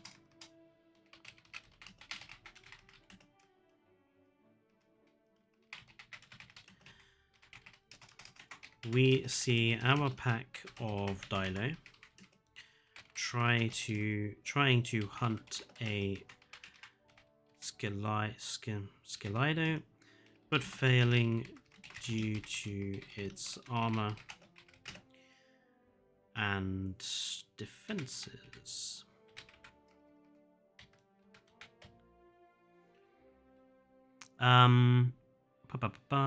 When you're in Cretaceous, do you Raptors? Well, we'll get there, Cooper. Don't worry. Like I said, there's no rush. I'm gonna be doing this for a while, pretty much. I don't know why, but I feel we need to name a Dilo Nedry. Goodbye, chill out. Thank you for joining in. I think it's good to mention that Dilo probably didn't hunt in groups, although if the siblings are juvenile, I could accept it. I mean, we can stretch some details, the good boy. Given that Dilophosaurus has a fairly weak jaw, it's a fairly small carnivore, I don't think making it a pack hunter is too bad of an idea. We have to remember that we can take some artistic liberties here. It doesn't have to be 100% perfect, because if it was 100% perfect, the episodes probably wouldn't be very good to watch. Mesosuchus for early Triassic.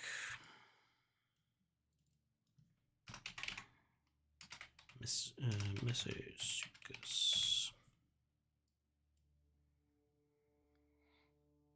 Hello, Sassy. Welcome to the stream. Do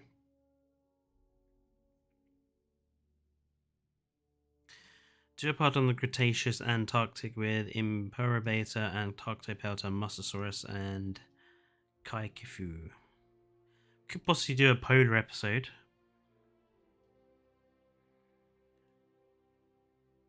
Wasn't Dilophosaurus a scavenger, or has that been debunked? So when I was a kid, Dilophosaurus was claimed to be a scavenger because it had very slender, very weak jaws. I think the argument it was only a scavenger is pretty much debunked now. It's probably more truthful to say that Dilophosaurus probably hunted prey items that were perhaps smaller. So reptiles, early mammals, that sort of thing. It probably wasn't like a massive carnivore going after Volcanodon and stuff. The actual new representation of dinos shows it had a strong bite. It could accept the liberties. I'm just saying another trope is pack hunting dinos. True, pack hunting dinos is a bit of a liberty, especially with stuff like T-Rex and bigger carnivores. But I think we can have the occasional liberty for one or two animals. A Tyrannus episode, please. I think it's early Cretaceous, but I've never seen a documentary cover it. Thank you, Spy Shark. Oh, have we actually got to 1.2 now? Brilliant. Tyrannus. I see a lot of this stream is just full of people naming some of their favorite dinosaurs. We do need to be thinking about the episodic structure of Walking with Dinosaurs. Would hunt young volcanodons. We could certainly have our pack of dilos kill a young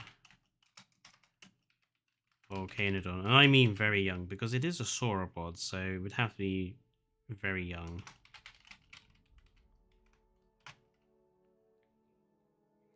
What the hell? When did 1.2 happen? Well, we were at 1.199. Hello. Hi there. We were at 1.199 when I started the stream, so. Oh, so someone subbed. Yeah. Yes. I've still got lemonade and vodka. Oh. I got you cheap energy drink. I'm fine for the moment. Another lemonade and vodka would do. You really want me to pour you lemonade and vodka? Yep. Right now? Yep. In the state I'm in? Yep. Just be careful about how much vodka you put in there. That's like asking a bull not to charge it red. I know that's a misnomer. I'm just making an example. We need to make 21-minute episodes to be released on YouTube Shorts and TikTok to build hype. YouTube Shorts are actually quite difficult to do because on a desktop you can't just take a minute of your pre-made stuff and turn it to a short. To make a short, you actually have to export and render your video in the format that the shorts use, which means you have to go through the whole process of editing the entire video. And that's a lot of work for something that might not really do very much, so... For me, it's basically because it covers a lesser-known fossil area and a unique apex predator for such a strange region. True. What time period is Tyrannus Chameleon? See, Alraz Formation has a lot of dinosaurs like Suchomimus or Rhinosaurus. Definitely agree with you there, Spiny. Dido is capable of killing an adult volcanodon, but predators love to play safe. Is it the good boy? I'm pretty sure Volcanodon is a pretty sizable sauropod. Dilo is not that big as a carnivore.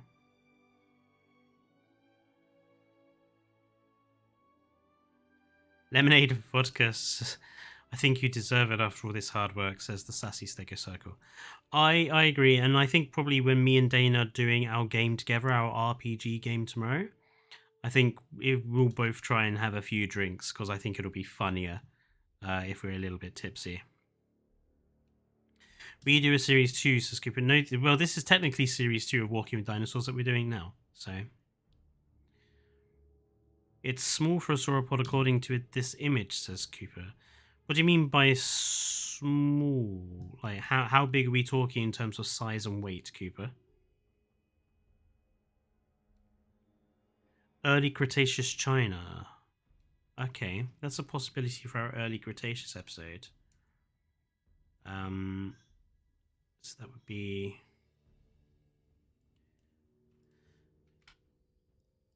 here, wouldn't it? This would be episode 7.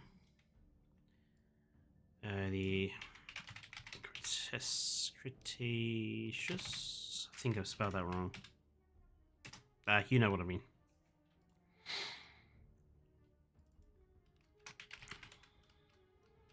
Just put that in as a question mark.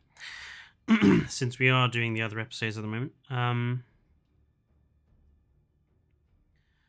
I've been watching this channel since the Dinosaur Stephen Fry on Channel 5 reviews this morning. Yeah, I do want to make it clear, I don't review dinosaur media all too much. I'm mostly a gamer, but I will be reviewing the other 2 episodes of the Stephen Fry thing once the last one's out on Sunday. I'm going to just combine the last 2 together. And obviously there's the Jurassic World Fallen Kingdom and Jurassic World Dominion review videos with my buddy Nerd Guy as well. So those will be happening. And then I'm going to review the Walking Dinosaurs stuff as well. So this should be palatable. Just don't expect it all to come together. It's probably going to be sort of one media thing a month, because it takes a long time to do.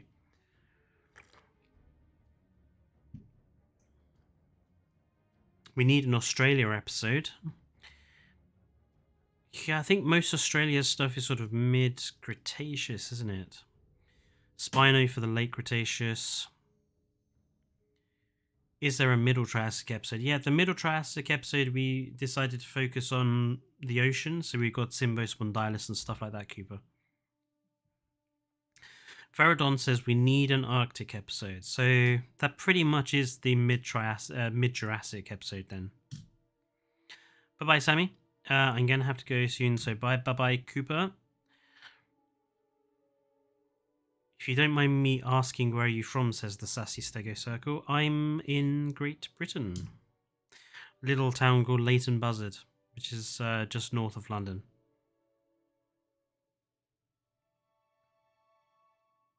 An up-to-date Australia episode with Australovenator would be absolutely cool. Okay, so let's put that down for our mid-Cretaceous episode.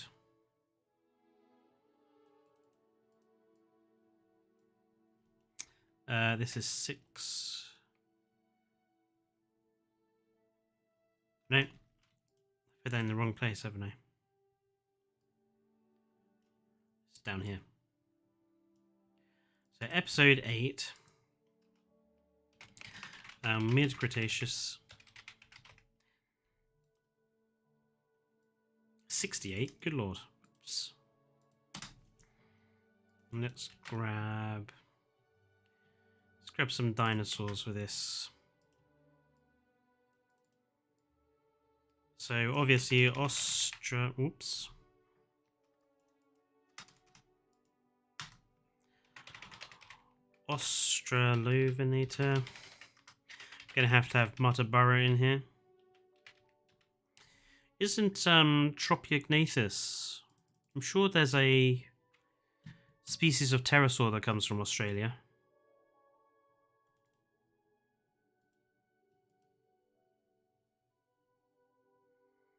I mean, we could also include the chrono in here, but I'm not sure if that's the right time period. You should do a mating pair of Ceratos trying to find a place to nest by running into things like Aloe and Soro, So this is a bit like the Isle, Finley. How's the weather up here? Currently cold. Australoposeidon, the largest Australian animal. Okay. Australoposeidon. Is that it's a nightmare to spell. Is that a sauropod? Australoposeidon. Oh, Australotitan.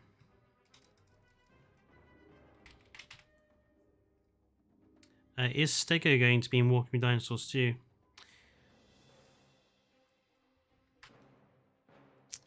I don't know, because it was in episode it was in Walking with Dinosaurs 1, so maybe not.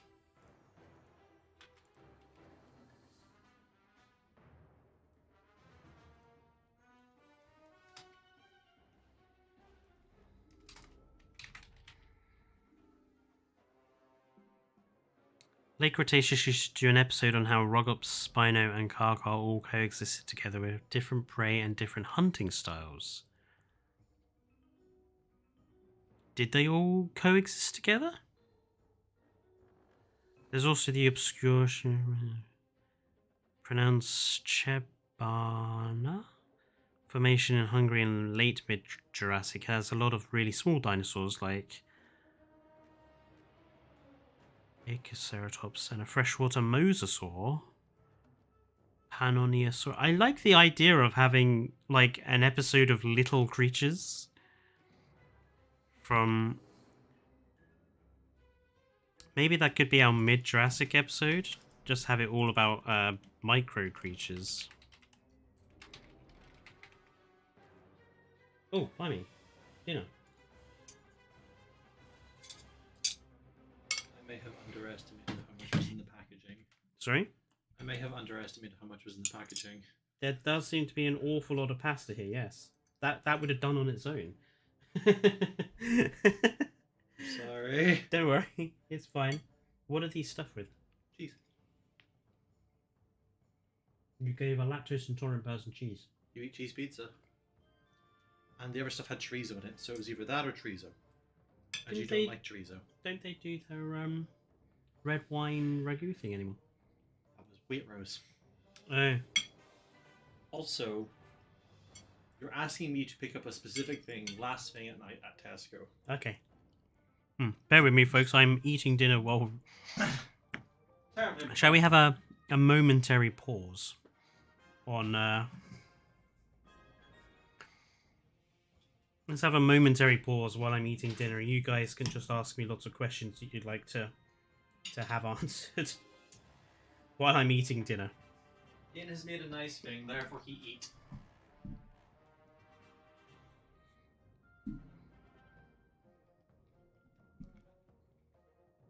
Wessex Formation, oh yeah. Need the baryonyx in here, definitely. Giraffe Titan would be something I'd love to see in.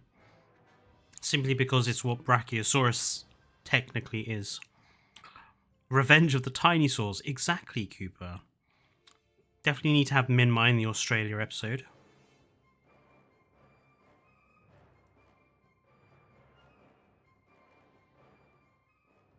Just going to turn that music down a little bit, it's getting a little loud. Hatzicopteryx, yeah. Pyro. Do you know how little evidence there is of Pyro? There's like, we got like one bone. Okay, so what would you pick? 100 T-Rexes or 100,000 compies? T-Rexes all the way. T-Rex would kill you fast. A compy death is going to be slow and painful. What time is it? It is 1944 hours. So 7:45 in the evening. What is your favorite dinosaur? Mine is Ankylosaurus. So my favorite's Baryonyx. If I was going to say herbivore, favorite herbivore,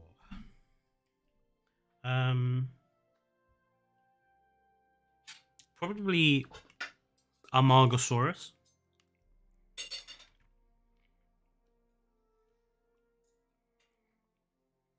Yeah, exactly, Jurgen. Just 3 bones on the Pyroraptor, which is basically nothing.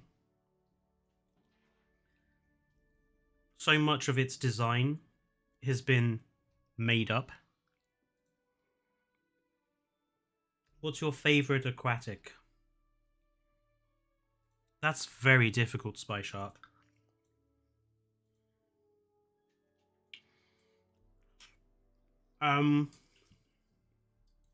Okay. My favorite pre-Mesozoic era Spy Shark is Anomalocaris, just because it looks like such a creepy animal. If it was limited to Mesozoic period, then it would probably be Liplorodon. If it was after the Mesozoic period,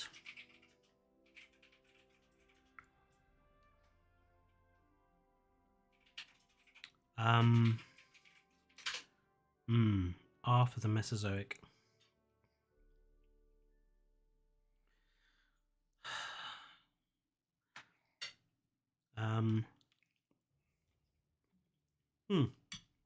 Probably the green turtle, or Archelon. Just because of how big it is. What is the best era, says Finley. That's an interesting question.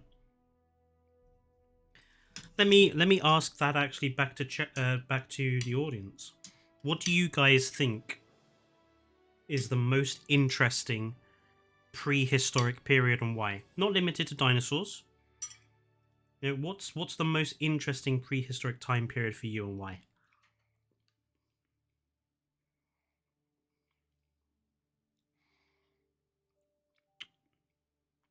What underrated dinosaur do you think needs more attention?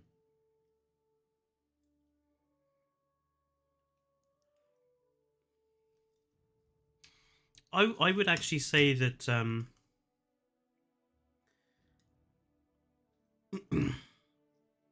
the dinosaurs from Europe are actually all quite underrated. You know, when it comes to dinosaurs, pretty much everyone knows the species that come from America. You know, Diplodocus, Apatosaurus, Allosaurus, Stegosaurus, T-Rex, Triceratops, or any of the hadrosaurs. But when it comes to dinosaurs from Britain and Europe, pretty much no one has heard of them. So I think all the European and British dinosaurs are quite underrated and need some more love, I think. My favourite aquatic creature in modern times would be the great hammerhead shark. Prehistoric times would probably be Leviathan or Basilosaurus. Basilosaurus is a cool animal.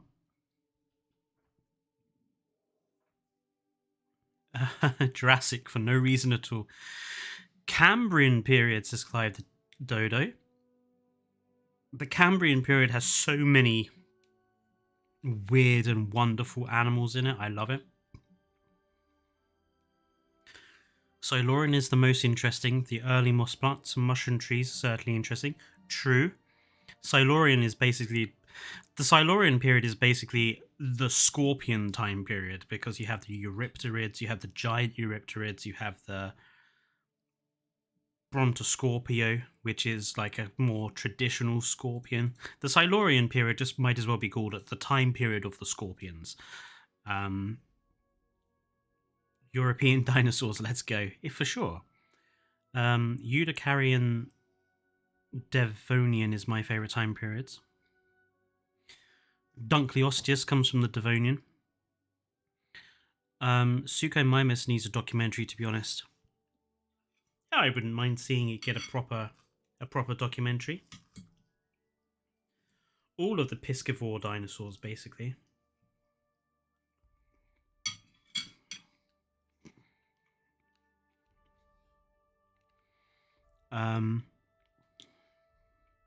Carboniferous would be the freakiest, scariest time period. I love the Arthroplura. If I had to pick my favourite pre-dinosaur animal, Arthroplura would be up there. I love creepy crawlies. I had African land snails when I was a kid. But a giant car-sized millipede would be so cool. And it would make mowing the lawn so much easier as well.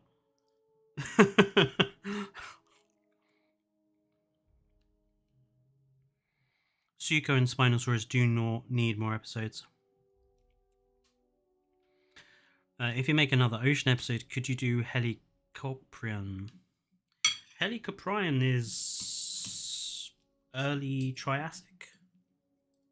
We might be able to stick that in our Triassic ocean episode.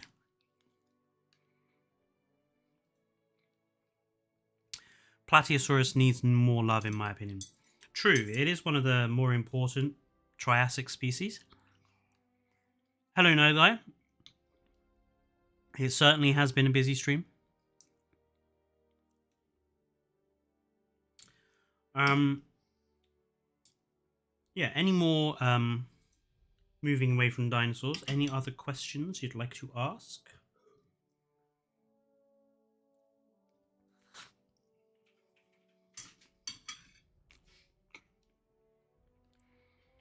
Yeah, so something I think our mid-Cretaceous episode or late Cretaceous episode is going to be focused on the African dinosaurs. What's your favorite dog breed? Probably German Shepherd. I'd love a German Shepherd. I'd call him Rommel, just for fun. What's the best type of cheese? I'm lactose intolerant, so You love cheese. no cheese is nice. Favorite Cenozoic creature?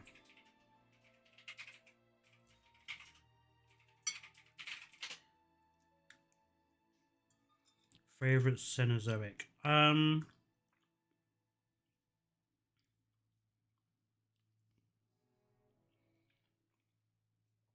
Probably the terror birds, the forest rockets. Not only do they have such a great name, forest rocket, but I think they're terrifying to think about.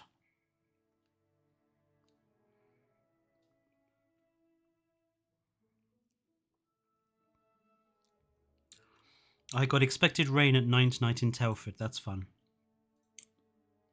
We're supposed to be having blizzards in the next couple of weeks. What is your favorite animated movie? How to Train Your Dragon. It is the best animated movie of all time, in my opinion.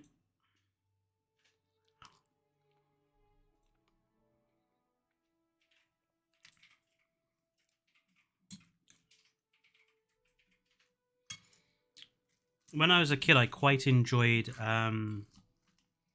Bug's Life as well. I thought that was a really wholesome story. Such a cool idea as well.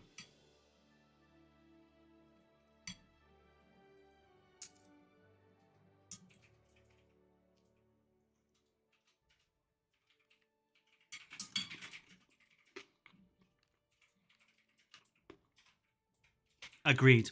How you can not love How to Train Your Dragon. Exactly, Sassy. I mean, I know it doesn't follow the book too well, but it's such a glorious movie. I love the way they depicted Toothless and Hiccup. And the music is, I think, the best music of any film I've heard in a long time. If you could keep one creature dead or alive, what would it be? So, I mean, I would probably go to Arthropleura, but... One creature. One creature. Yes. I am a creature. I think what Spy Shark means there I'm is being a dick. is what you'd have as a pet, essentially. I'm being a dick. So unless you want to define yourself as a pet... He's gonna stab me. I don't know if I could have... If it wasn't Arthropleura,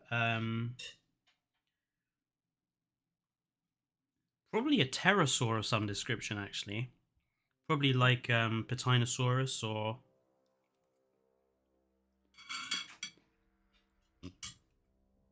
Yeah, probably a small pterosaur. Because I think pterosaurs are just beautiful animals. Wouldn't Arthropluera just die instantly because of the lack of oxygen? Yeah. But we're not talking about, you know, those sorts of things. I just think a giant truck-sized millipede is a cool concept. I bet you it would just be really dead easy to look after as well.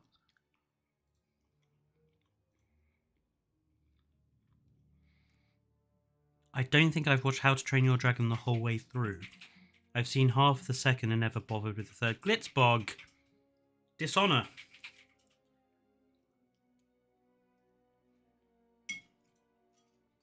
Much dishonor.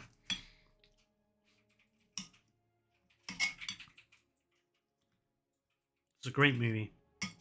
Very wholesome, very happy. Apart from the third one, which is a bit...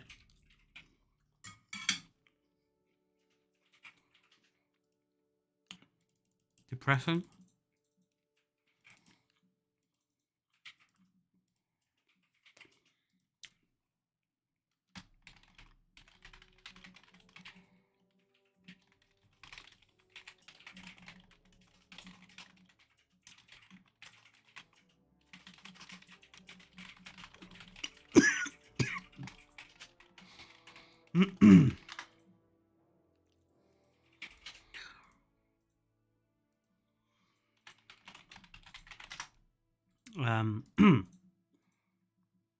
How to Train Your Dragon show is amazing. The old one, not the new one. Is that the Riders of Berk something? Because I have seen a few of those episodes, and they were quite good.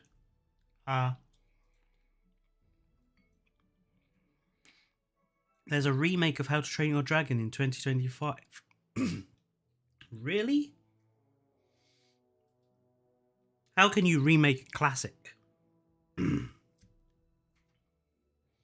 I mean, maybe if they did a live action, but even then. Fletcher? Mm-hmm. How do you remake a classic? Jurassic World.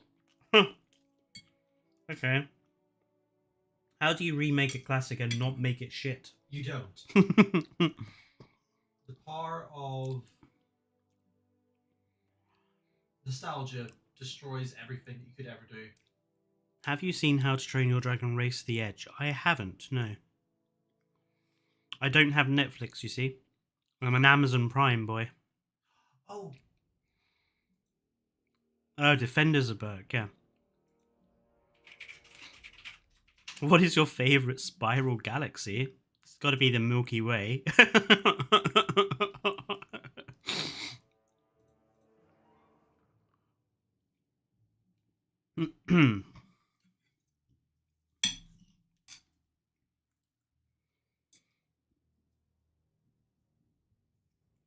So Fletcher, I know that 1,000 subs and everything is like really special and really quite like astounding, but I think I've accomplished something even greater.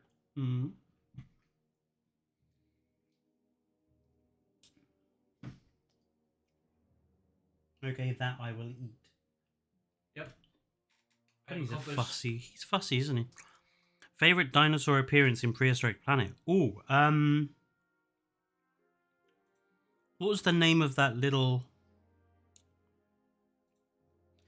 the little furry barn owl sort of one? Rise of the Guardians?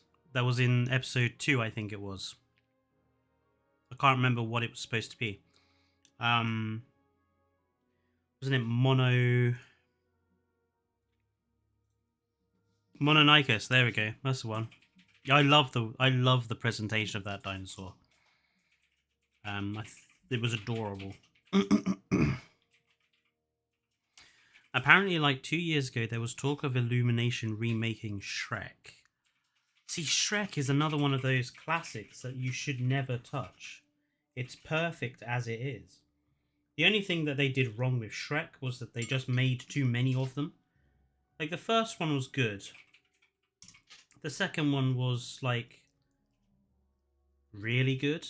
But then the ones that came after just sucked.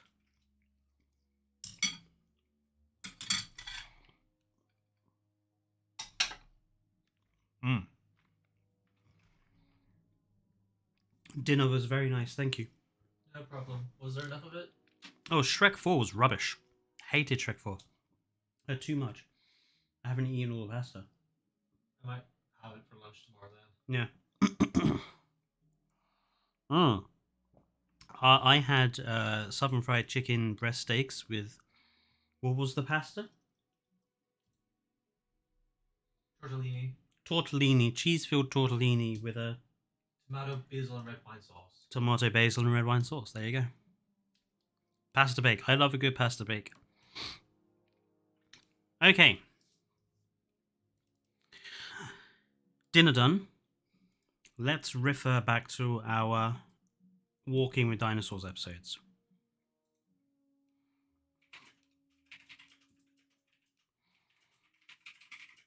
The saddest scene in Prehistoric Planet is when the Carnotaurus gets rejected. I felt so sorry for that Carnotaurus. He did all that dancing and then still didn't get his girl. It's just so upsetting. Now this brings up a new question. What is the best movie or TV show? For me, Spy Shark, the best TV show is Star Trek. And it will always be Star Trek. The older Star Treks, not the newer ones. I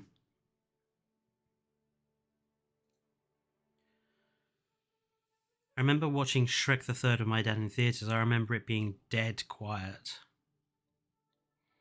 Reminds me of when I went to watch Watchmen in the cinema and half the cinema had walked out by the halfway point. Me and my stepdad were like some of the only two that had stayed for the whole thing.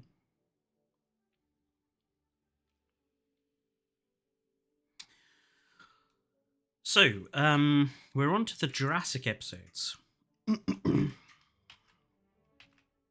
So let's get considering some of these.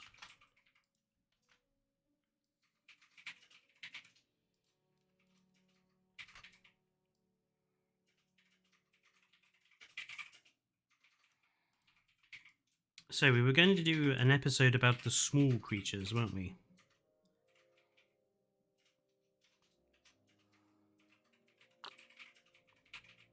My favourite movie is the original Transformers movie, the cartoon one. Didn't even know they'd done a cartoon one. Have you seen the web series Dinosauria by Death Sound on YouTube? I have not, no. Ceratosaurus for late Jurassic. Okay, Cerato.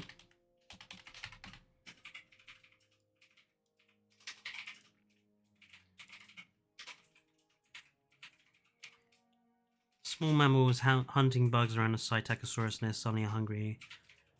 Repenomamus shows up and goes straight for the mammal. Then we see she has babies. Yes, it's a masterpiece. Oh, the Dinosauria thing.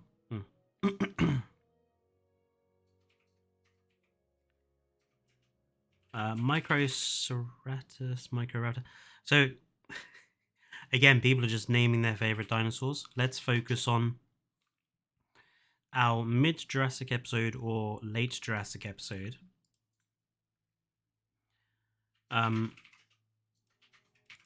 We were going to have the second Jurassic episode looking at all the micros, or the smaller pygmy dinosaur species, weren't we? So, or we could change it and have it as another ocean episode, or Hey, I'm not sure. There's a lot of possibility here. Yes. I'm sorry, I'm about to start a flame war. You're about to start a flame war. How to Train Your Dragon, the bad, Monster Hunter, the ugly, I don't know, eyesight prevents critique, Dominion.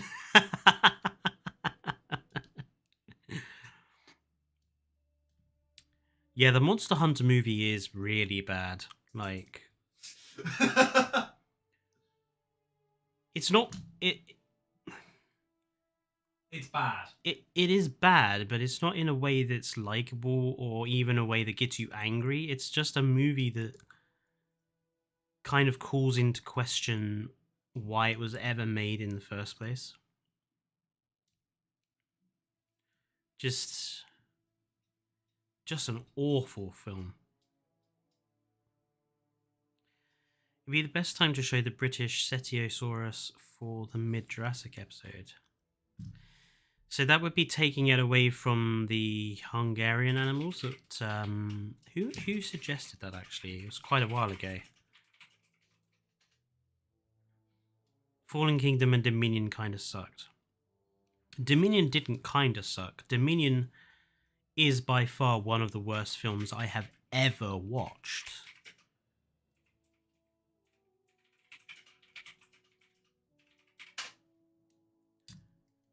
Hungarian is mid-Cretaceous though. Ah, okay.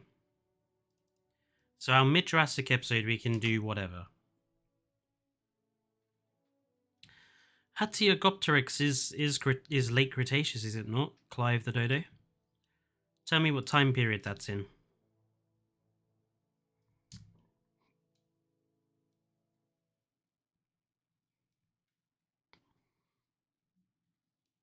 We'll put it down with the Carno.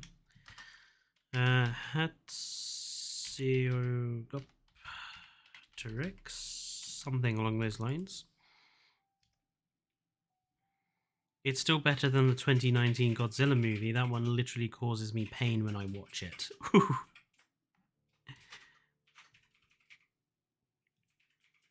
Yeah, there was someone suggested our late Cretaceous episode should be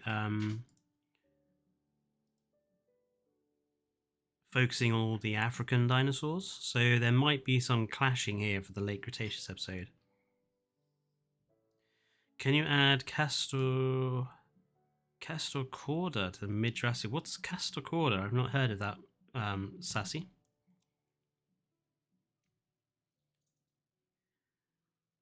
Something cause me pain.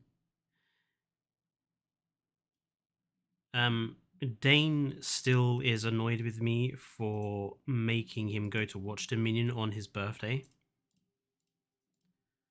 Because after we watched Dominion, he then had to listen to me all the way home from the cinema and all for the rest of the next couple of days, basically being annoyed at how bad the film was. He really didn't appreciate that. No, I'm more talking about the quality. Oh, the quality was bad as well, yes. Compy should briefly be in this section, yes, mid-Jurassic. Okay.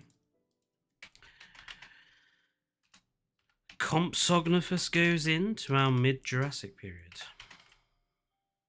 I'm sorry, folks, we did just have a bit of an internet hiccup. Did we? Yes. Oh. Yeah, sorry about that, Aiden. There was an internet thing. Sorry about that. Castrocorda was an otter-like mammalia form. That's so adorable. What time period, Nitro? Maybe we should write a Jurassic World Evolution movie adaptation. I'm not sure you can, though, because the story of Jurassic World Evolution was really lacking. Glitzborg, I still can't believe you did that to him on his birthday. I know. I'm a bad person.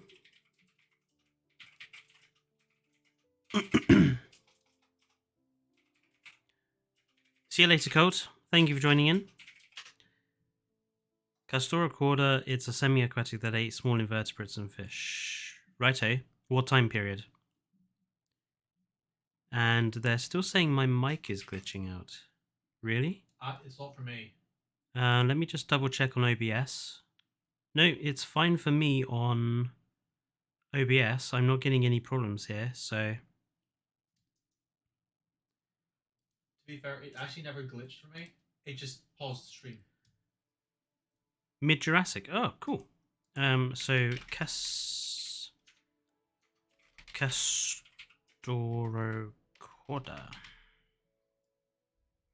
Yeah, if you've got minor audio problems, just try reloading the stream. I despise the Jurassic World Dominion Atrociraptors, especially after seeing the prehistoric planet version of Atrociraptor. Yeah, let's not get me started, otherwise we'll be here all day with me just going on about Jurassic World Dominion. Would you rather go to jail for a day or watch the entire Jurassic World series thrice in a row without sleep? I'll obviously take watching Jurassic World. Come on, we need some more dinosaurs around mid-Jurassic and late Jurassic episodes. So let's have some ideas, please.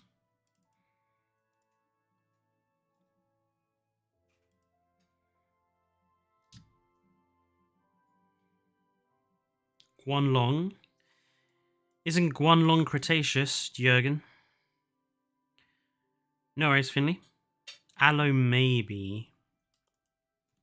I mean, we could put aloe. Maybe. Monolophosaurus. Jurassic China. Yeah, we have to be careful because the Jurassic period is, you know, the planet's separating now, so basically we are going to have to pick animals that lived together. So if we pick Jurassic China, we're going to be limited to just Jurassic China animals.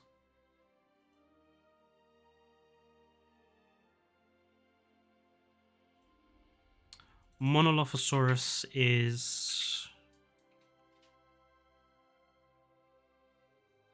whereabouts something?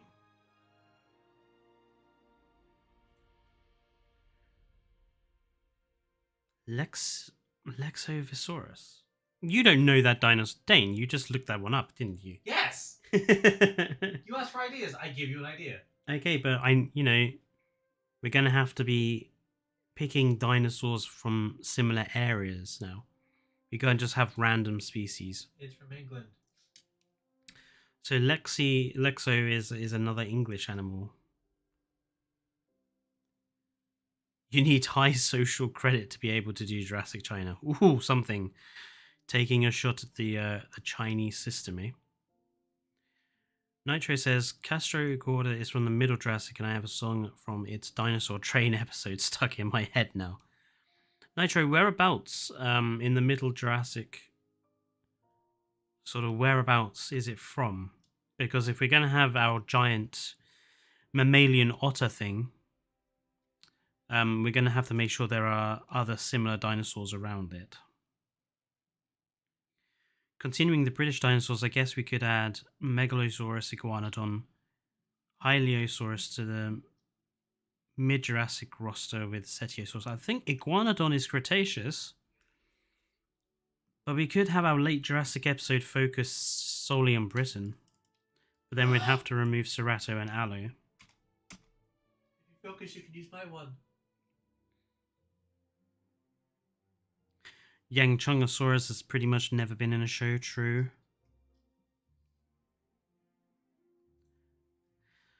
This is the problem. So the late Jurassic period, there's a lot of dinosaurs which everyone is a fan of, but they kind of conflict with each other in terms of where they are in the world. So this would be mid-Jurassic China then. Okay. So we'd have to get rid of Compy, but we can put Guanlong.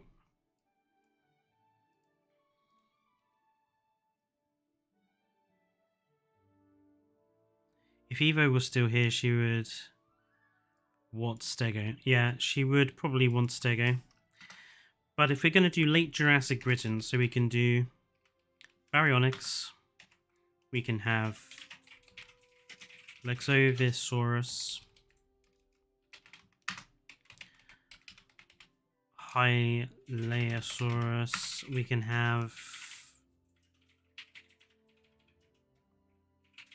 Iguanodon is Cretaceous, so we can't have that. But we can have the animal, we can have, you know, Liplorodon. We can have Plesiosaurus. Ceratosaurus is in Europe. I mean, we could maybe get away with Ceratosaurus as like a visitor from the south, perhaps. Maybe get away with that.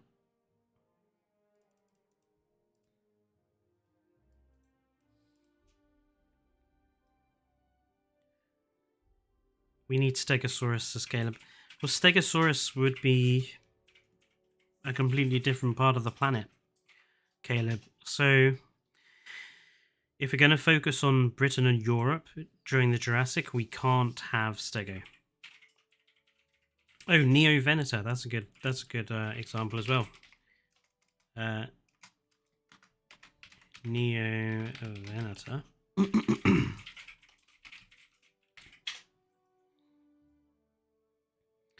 Baryonyx is from early Cretaceous, not Jurassic. Okay, no Baryonyx. But we can have Neovenator. That's fine. We can have Metriacanthosaurus instead. That's a good idea. Metriacanthosaurus. That's an animal from Jurassic World Evolution that I don't think gets enough love. The Metriacanthosaurus.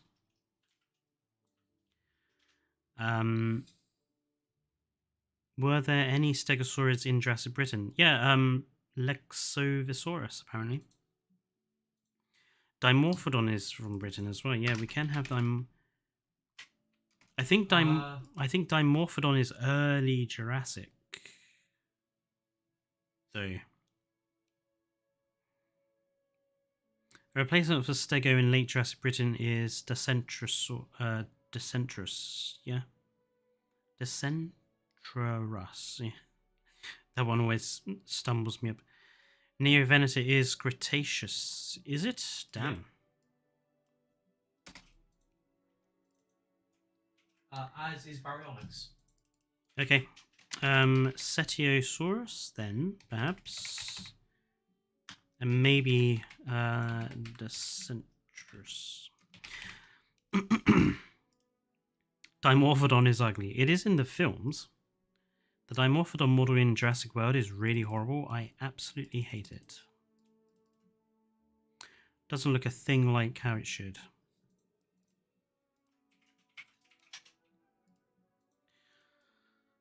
What about our mid-Jurassic China episode? We've only got 2 animals for it so far. Is there more animals from mid-Jurassic China that we could have?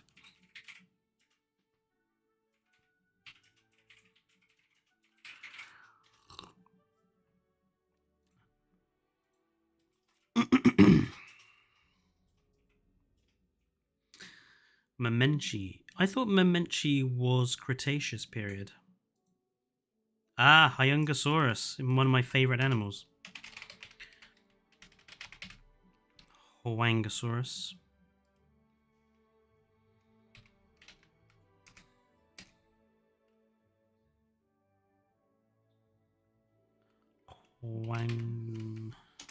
There you go. Huangosaurus. Monolophosaurus.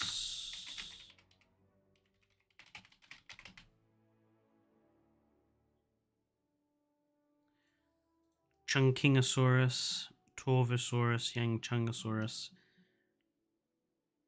Wait, Mono is mid-Jurassic. We're in mid-Jurassic China.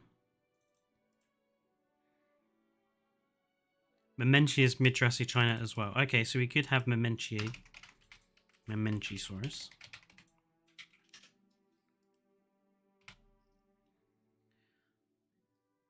I think we would have to use Huango instead of Chunking, just because we don't want too many of the same type of animal in the episode. Yangchungosaurus. Is Yangchung mid-Jurassic? I thought it was later. It is mid to late Jurassic. Mid to late Jurassic.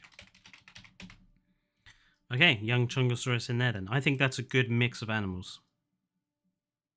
And I think we got plenty for our late Jurassic. So what's What's the story of our mid-Jurassic China episode going to be? Which animal is our focus?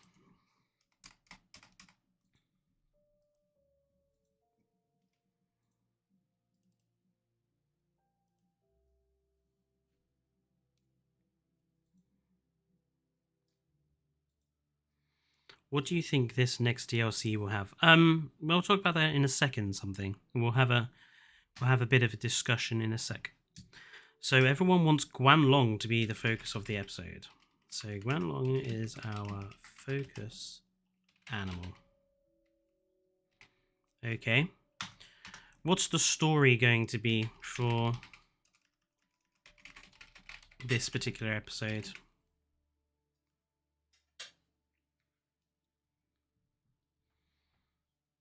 Are we going to have it like... Just trying to think of what other sort of stories Walking with Dinosaurs told.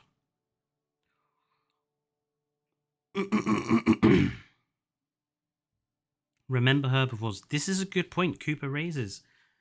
Our key animal has been pretty much a carnivore all the way through. So actually, I think instead of it being Guanlong, let's do Hawang. God, I'm not very good when it comes to foreign species names. Let's do Howangosaurus as our focus animal.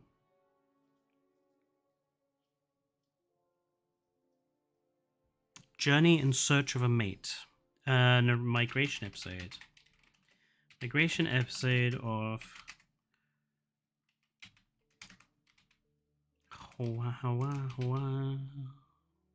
Wangos. Jesus. Migrating to mating grounds. Let's do, a migration episode of the Howangosaurus migrating to their mating grounds and focusing on the story of a female stegosaur.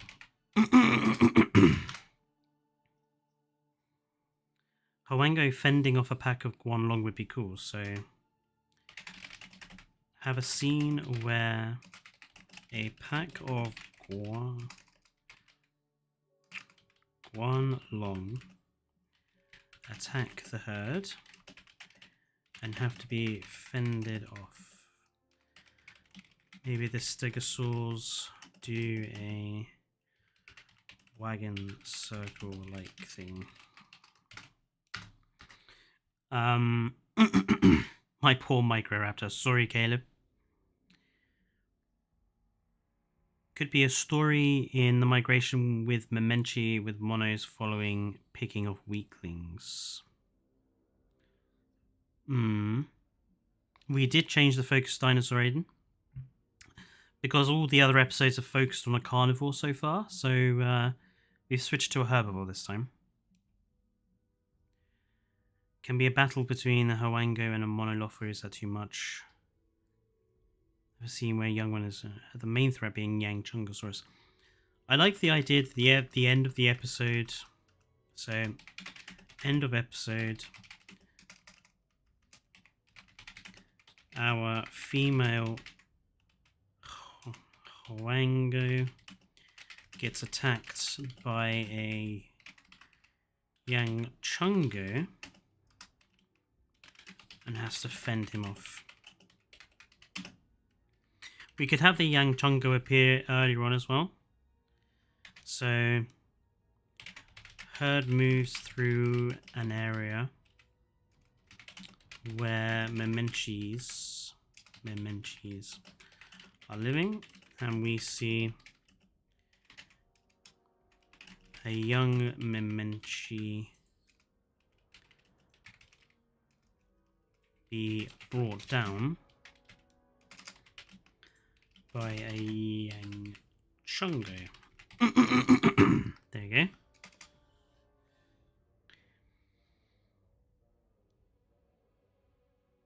There could be a cool carcass scene which could introduce the audience to the Yang Chungosaurus scaring off a pack of Monolophos feasting on a dead dinosaur. Oh!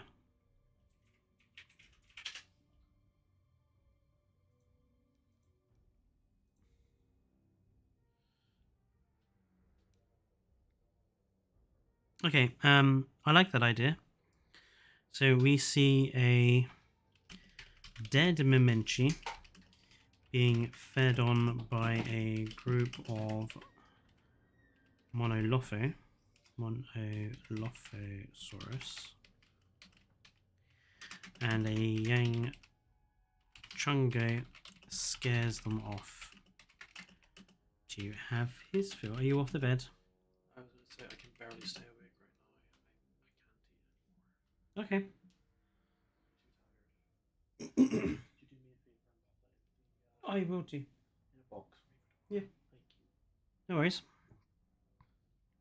Night all. I have not slept. Can there be a bit where the Costocordia being hunted by a pack of Monolophosaurus? I kind of feel that's a bit cruel to our cute little otter thing. I think the I think the Casto should be our like cute sort of relaxed animal of the episode. Maybe have the Castoro. Sorry. All this talking is making my voice go.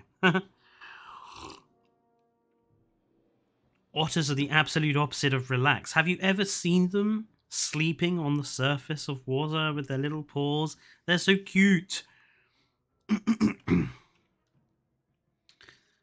So they live in the river near the Memenchi area. And we watch a family fishing. / getting shellfish, etc. Otters are cute, yes.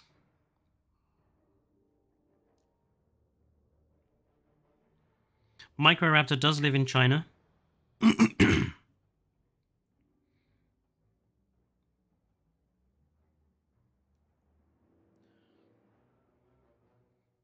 Rule 1 of nature, don't trust the sight.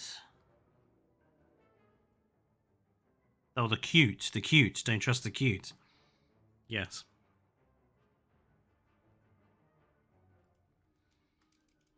Okay, what about the story for our Britain episode? I quite like this one to be, so we got, this is a mixed episode of mix of land and ocean. So we'll mix it up in this episode. So episode focus is on how the ocean and land-based dinosaurs / animals are interconnected.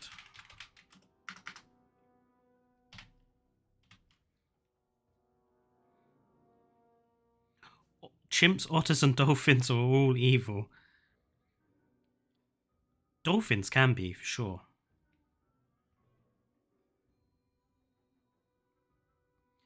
Lyo kills a Plesio at some point. So at some point we'll definitely have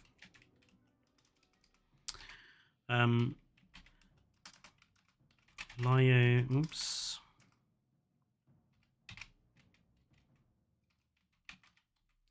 My god. This program is not behaving itself. So Lyopleurodon attacks and kills a Plesio at some point. Plesio is later washed onto beach for the Ceratosaurus to scavenge from.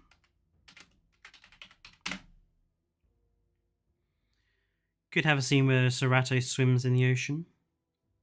Maybe instead of the Cerato swimming, we could have the Metriacanthosaurus.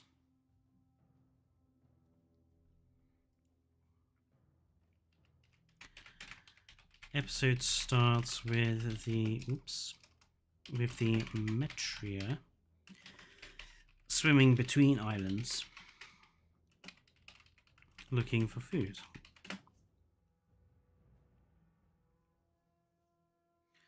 I'd like to see a scene of a Neovenator pair getting destroyed by an adult male Cetiosaurus after they attempt to attack a juvenile Cetiosaurus. Isn't Neovenator and Cetiosaurus in different time periods? I thought that was the reason why we weren't using Neovenator for the late Jurassic period.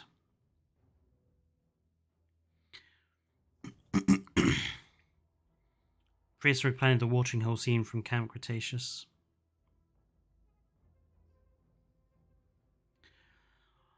I don't know, I think having a watering hole is not exactly a new idea, it's a pretty standard idea.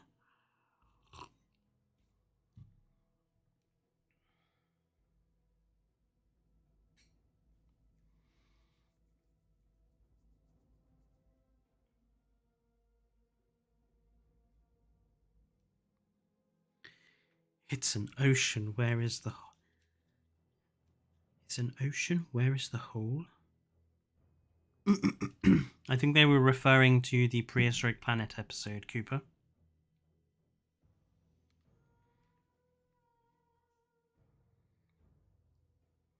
So we'll remove this one from being China since we're doing the other episode in China.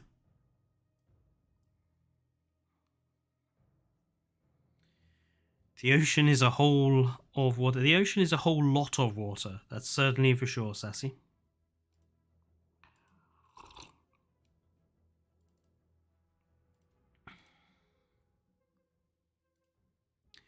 Could change it to Metriacanthosaurus or Megalo. Okay, so Metria finds variety of prey on this new island. Some is far too challenging, like the Lexovisaurus. So the Metri attempts to attack a Cetiosaurus. Cetiosaurus is a type of iguanodontid, isn't it? It has a thumb spike.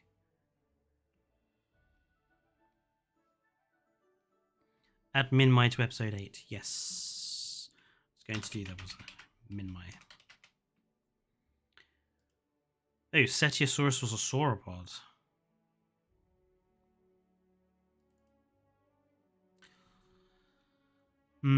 See, I'm not sure the Metri would even try to attack the Cetiosaurus then. Carnivores generally don't attack things they know they can't win. I really don't think a single Metri would dare take on a Cetiosaurus.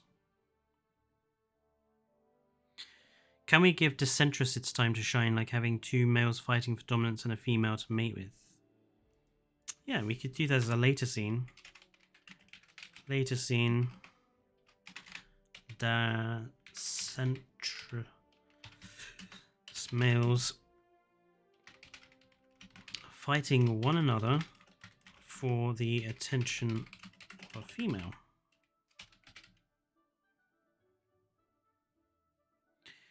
Muttaburrasaurus is already there listed. I wouldn't forget that one in the Australia episode. Minmai mini me. Maybe a pair of mated Metries. We need Bipeirosaurus in the Cretaceous is the smallest therizinosaur. What time period of what part of the Cretaceous was that in? Something. Cetiosaurus was in the large compared to the other sauropods like Apata or Dippy.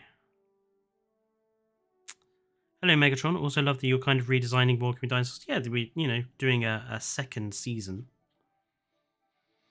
About halfway through it at the moment. Hello Turbo Soul. Oh, Rhamphorhynchus should be in here somewhere. We are missing. We do have a lack of pterosaur species in these episodes, so might be an idea to think about some we can add. The rest, the Seti could be very young or very old or ill.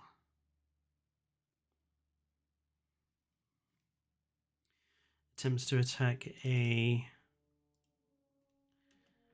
old Cetiosaurus, but ends up being crushed to death. by the sauropod.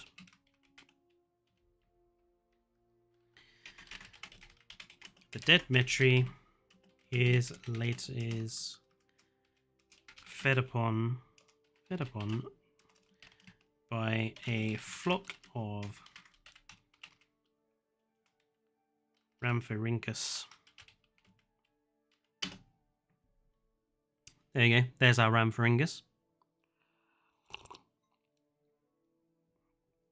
What episodes, time periods have you done at the moment? So we've done the early, mid, late Triassic. We've done the early Jurassic and mid Jurassic. And we've pretty much done the late Jurassic. So we're going to be on early Cretaceous next. Sunguripterus to China. What time period is that, Sunguripterus? Rogops, Spino, and Karkar for late Cretaceous. Yeah, I think our late Cretaceous episode has to be the African dinosaurs.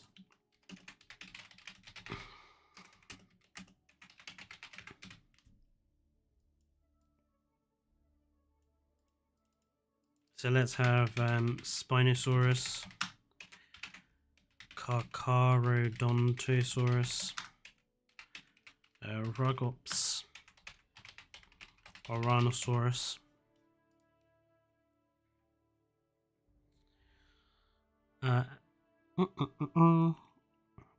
Where can I watch Walking with Dinosaurs 1? All of the episodes are on YouTube, pretty much, Sassy. So you can watch them all here. What sort of time period for Sunguripterus? Early, mid, late? Late, mid Cretaceous was the Australia episode, Spiny.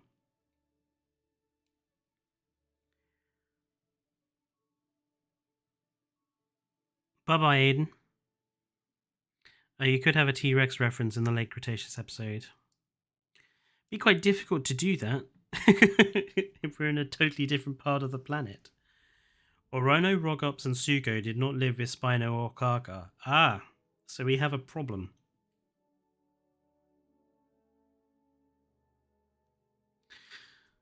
We have a problem with our late Cretaceous episode idea then. Yeah, don't worry. I'm adding Rampho to this list now. Rhamphorhynchus.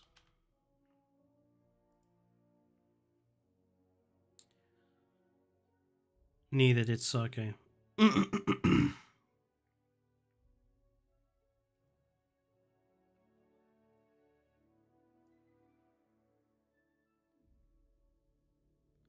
Suchomimus, Paraliton, and Lurdosaurus for the Africa episode. This is Canva, Aiden. Bye-bye, Caleb. Thank you for joining in. And bye-bye, Jürgen. Also, thank you for joining in. So we're on our early Cretaceous episode, our mid-Cretaceous episode. Our mid-Cretaceous one is basically Australia. So have we got any other animals for mid-Cretaceous Australia? Or, I mean, Australia and Antarctica were kind of joined together. So this is our polar episode / Australia episode. Canva, Aiden. Canva.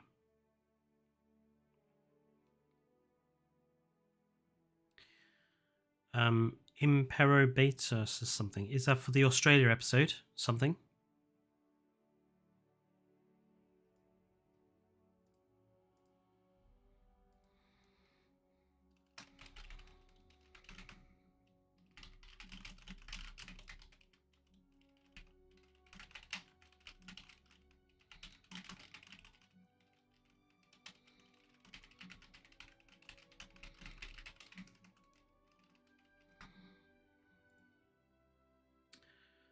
Korea Ceratops. It's from Korea, but maybe it fits in China.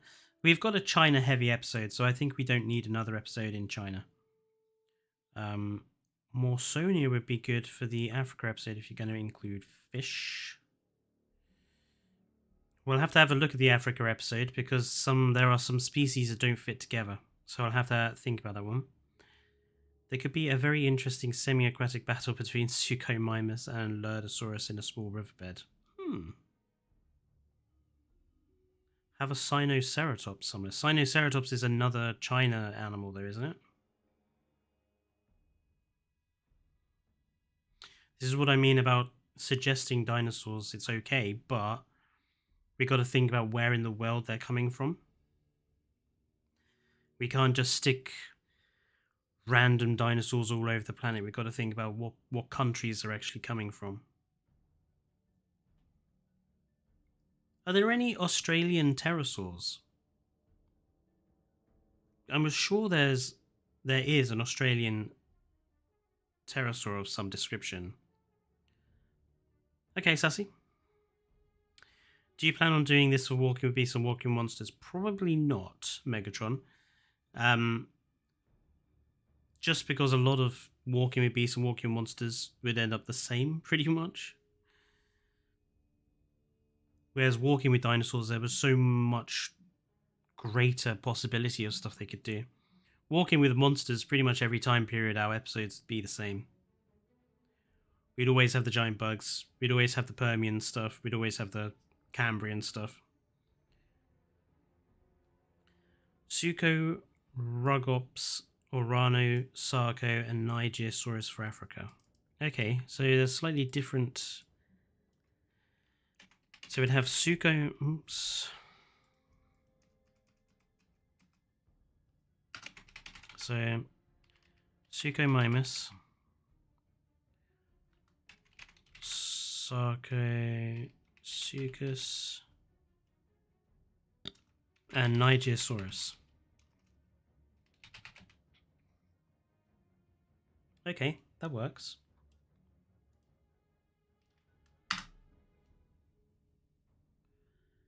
Sitting with plants when...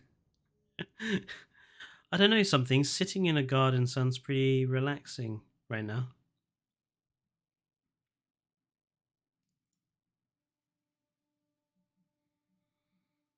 Maybe Lurdosaurus. I've not heard of the Lurdo.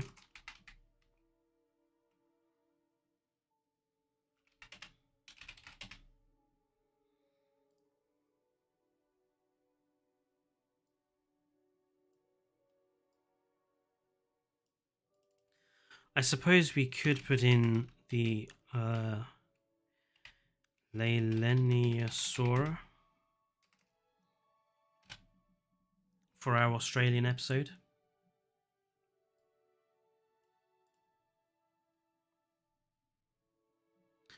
Maybe include some sort of prehistoric mammal since this is the last episode. A little reference to Walking with Dinosaurs, Walking with Beasts, you mean? Yeah, maybe. I might have an idea for the early Cretaceous episode. Maybe some episode about Acrocanthosaurus, Deinonychus, Sauropelta, Saurus Poseidon. Oh, I think the internet's just gone again. No, are we good? We good? Do all those dinosaurs live together, Spiny?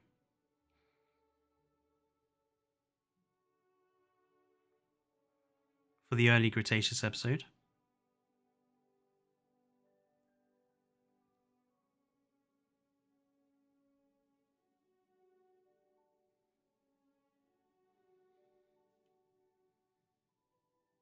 It's Utah, not Dino.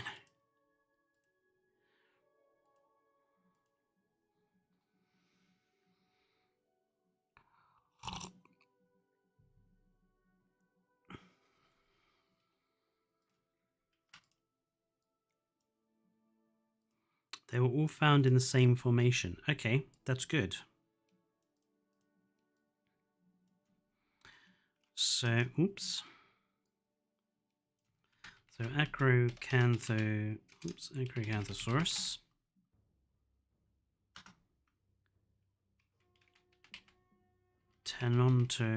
Stenontosaurus.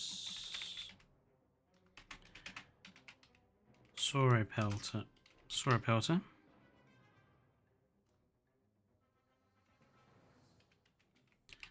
Zephysaurus.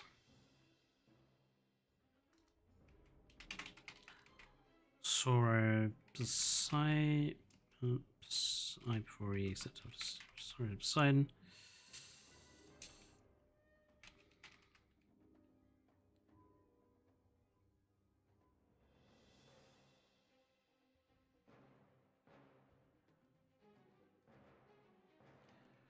Pharaoh Draco is an Australian pterosaur. Cool. I can put that one in.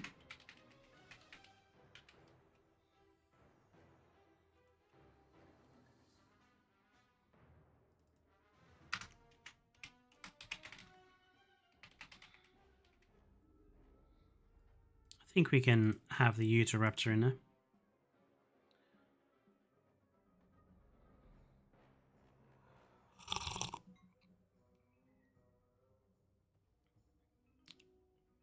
Amargasaurus is Argentina, isn't it?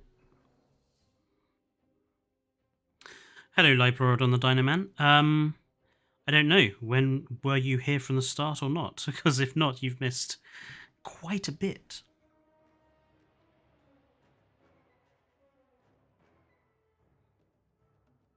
Ah, well, Liporod, we are almost towards the end of redesigning a second Walking with Dinosaurs season.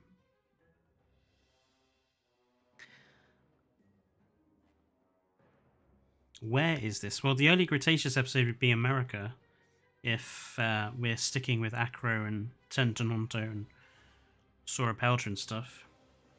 Our mid-Cretaceous episode is Australia and Antarctica. Our late Cretaceous episode is Africa, so Argentina is not going to be in this series.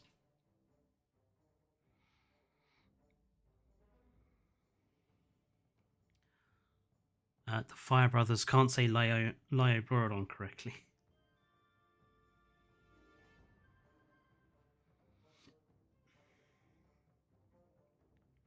Wasn't Suchomimus from the early Cretaceous? Ah, have we got some wrong dinosaurs in here, folks?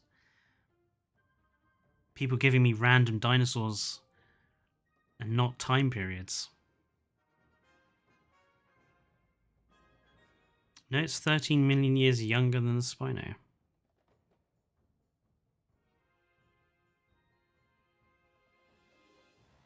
You misspelled Rogops. Oh. There you go. I think some of these time periods for these dinosaurs will have to be checked. So I think people are getting some mistaken locations and mistaken time periods here.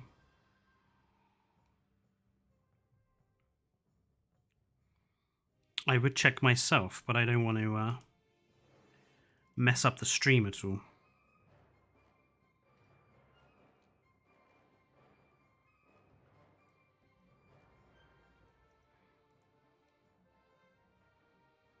Fish milk of the gods? What?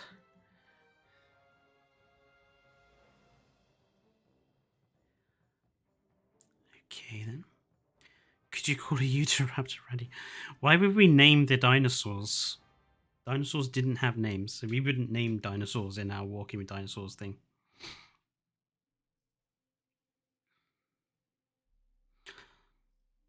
I'll name raptors when it comes to Sunday and we do the raptor facility stream. Suchomimus lived between 125 and 112 million years ago during the early Cretaceous. So this is wrong. So we can't have Suchomimus. Goodbye. Pretty sure that the African episode would be more of an early Cretaceous episode than a late Cretaceous episode. Well, we can't have two late early Cretaceous episodes, so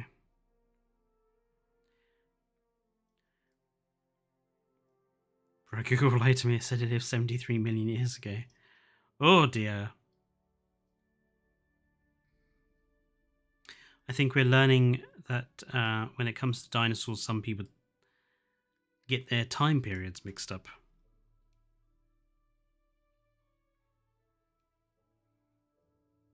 Spinocarca and some others then.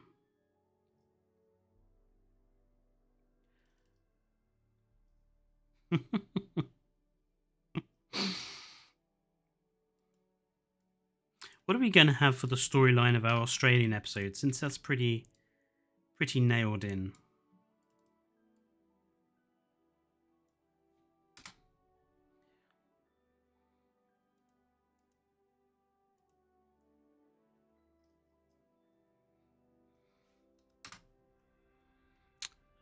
Let's think. Dinosaurs for Stephen Fry as a dumpster. I agree, Liperodon. It really is a terrible program. A giant bug's killing everything. That would be Dominion. Have it following a Kronosaurus. Thing is, that would be kind of limited to it being an ocean episode, and most of the other animals we have here are not ocean going. So we could have Kronosaurus in the episode, but I don't think it's going to be the focus.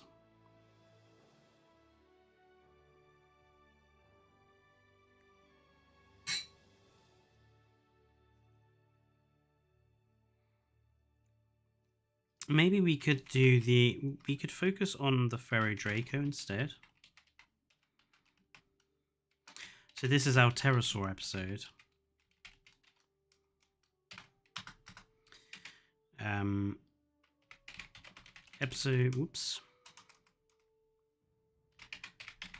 Episode follows the Ferrodraco as it flies around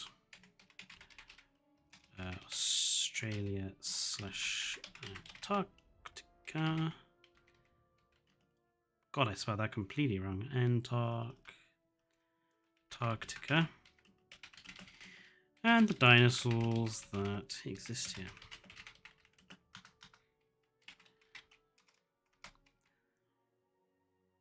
Should be a scene with the Kronosaurus. I quite like the idea of there being like a scene with two Kronosaurus. With two Kronosaurus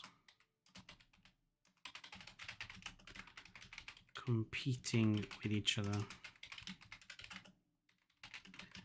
using their flippers, similar to how whales do.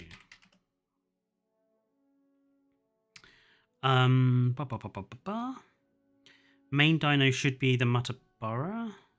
Have it come up a lot. Add Australotitan. Australotitan's already in the list. You should add Noto, a turtle which live with Chrono. Oh, I like that. If you have a turtle that lives here. Noto Cologne.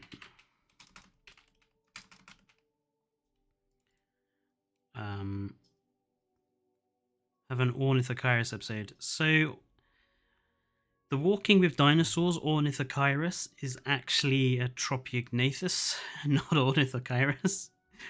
It's one of the little errors in the episodes. Ornithochirus was originally supposed to be in Dominion, but was replaced with the Quetzal. I mean, I could see why. The Quetzal is bigger. So we are not doing Kana in these episodes. Well, again, I think it's a problem of there are lots of possibilities for the Cretaceous period. There's a lot of dinosaurs in here. Muttaburra is the national fossil of New South Wales. Oh, I did not know that. I meant the Ferrodraco. Draco waiting for some hatching turtles. That would be a bit evil. Have the Ferrodraco attacking some recently hatched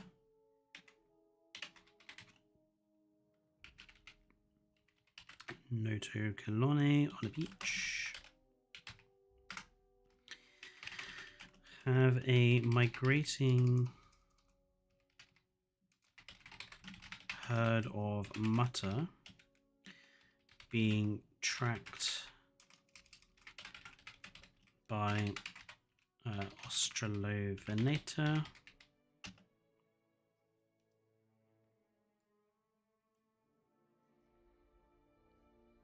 Not much, Sassy. We're just going through the Australia episode at the moment.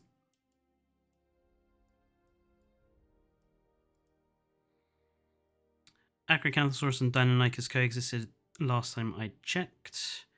Also just said the Suchomimus episode in the early Cretaceous to fix your error. Right. So this would be Deinonychus instead. Deinonychus. Have a Chrono come up and eat the Draco in the end. Okay. Episode ends with our furry Draco getting caught by a Chrono at the end. It's not a necessarily depressing ending, it's just an ending. Isn't Australovenator too small to hunt a Muttaburra? I don't think so. Probably not an adult, but probably any young Muttaburras or sick Muttaburras. They were probably easy game. Have a happy ending for the last episode. Well, the last episode is that the dinosaurs will go extinct, so I'm not sure we can be happy about that.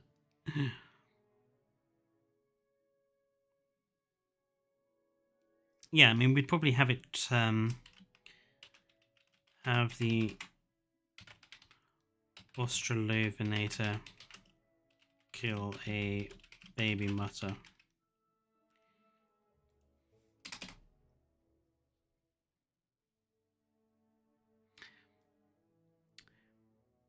Prehistoric Planet already had that happy ending. Exactly.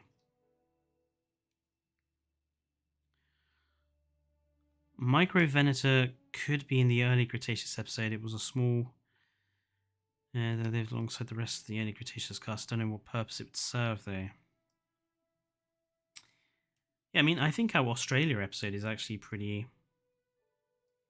there's one more scene I want to add in here, actually.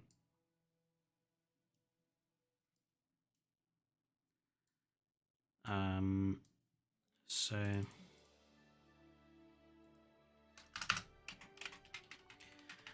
Fairy Draco is resting in treetops above the animals that live in the forest. This is Minmai and Leniasaura. There you go. So we have our Minmai in there as well for that Australia episode. You could make the dino extinction happy by showing relatives of the creatures that survived. I mean, the original Walking With Dinosaurs, that's what they did for the end, pretty much. Yeah, Australotitan can be just like a background pop, or could be like with the mutters as well.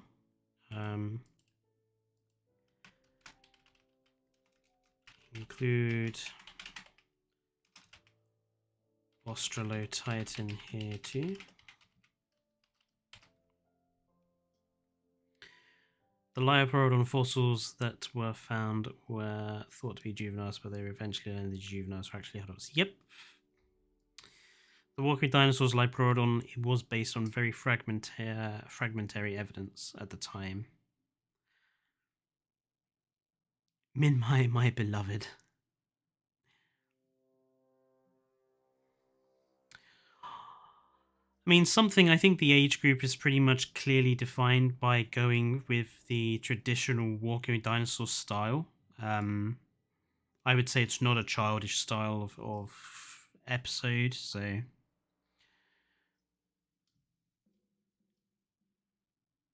Do what Walking With Dinosaurs did with the Brachiosaurus with the Australotitan. Yeah, just have it as like a background animal, pretty much. What about our early Cretaceous episode with the Acro and Sauropelta and Sauroposeidon and Deinonychus and Zephy, even? What are we going to do for that particular episode?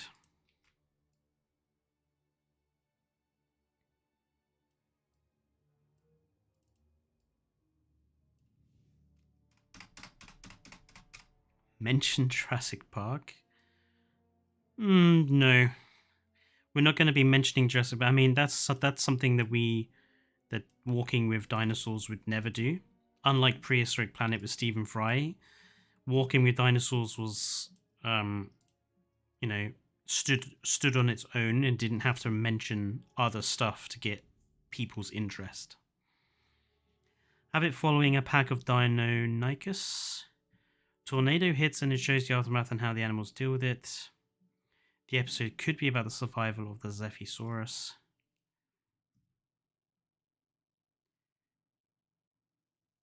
I like the idea of there being a disaster in this episode. So I like all of these ideas, actually. So the focus animal is the Zephysaurus. And the threats that a small ornithopod dinosaur has at this time period.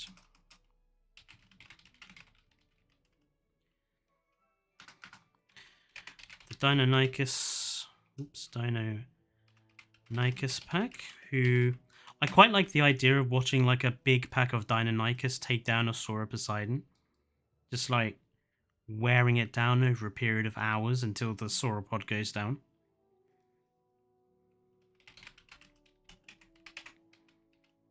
Sauroposeidon. Wearing it down over a period of days to bring it down. I mean, it's a little excessive, but I think it would be a cool visual. Sassy Stego, if I got $100, 100 quid for every time I dropped my phone during this stream, I'd have at least 10,000 quid. I've brought like a phone case which has like a little stand in it, so that I can like hang it on hooks or door handles, or just have it stood up on the top of like the desk or something.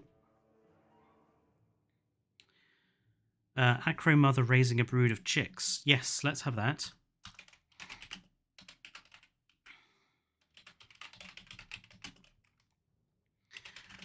Has a brood of chicks in the episode, which she is finding food for.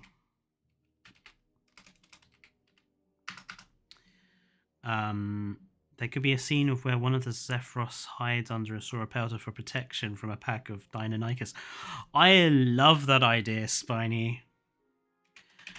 Scene where the Zepho takes advantage of a Sauropelta hiding under it to protect itself from a roaming. Let's go with the roaming acro instead.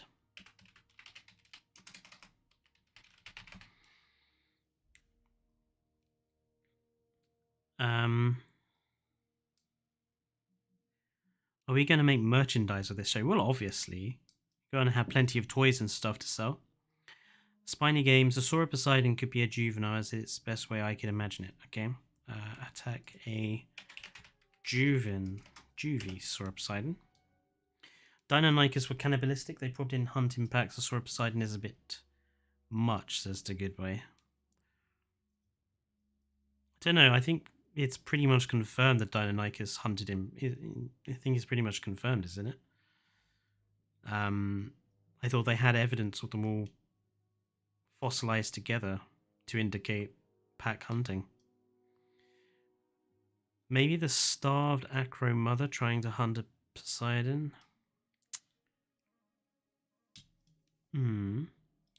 Sauropelta destroys a Deinonychus pack. I mean, the Deinonychus probably wouldn't attack. I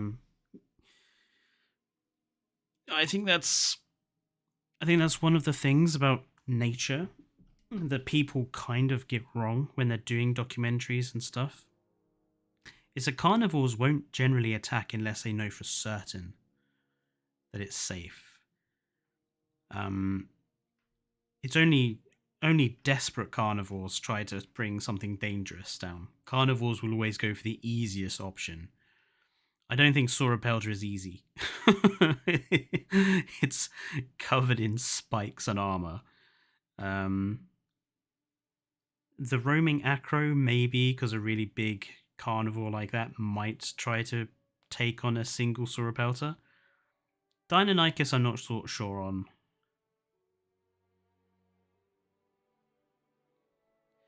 We could make the acro father also taking care of the chick.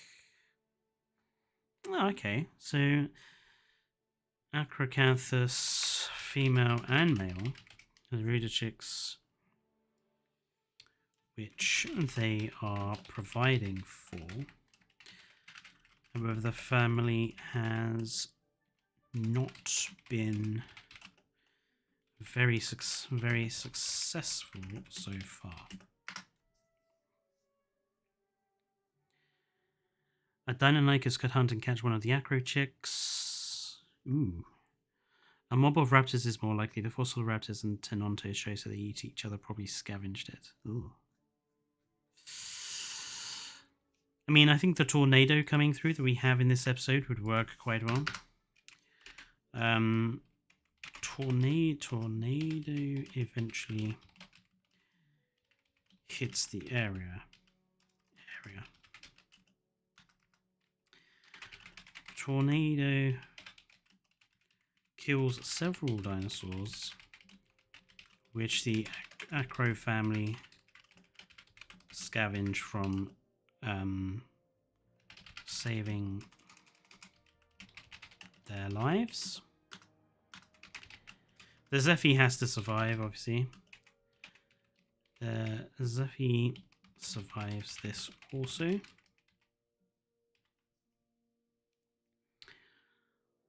Who's going to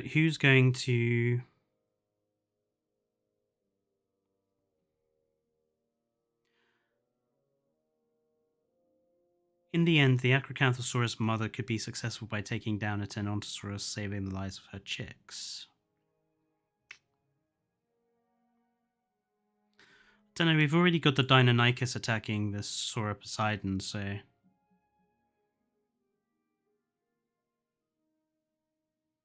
I prefer the idea that, like, the acro family survives only because the tornado hits the area and kills some dinosaurs for them to scavenge from.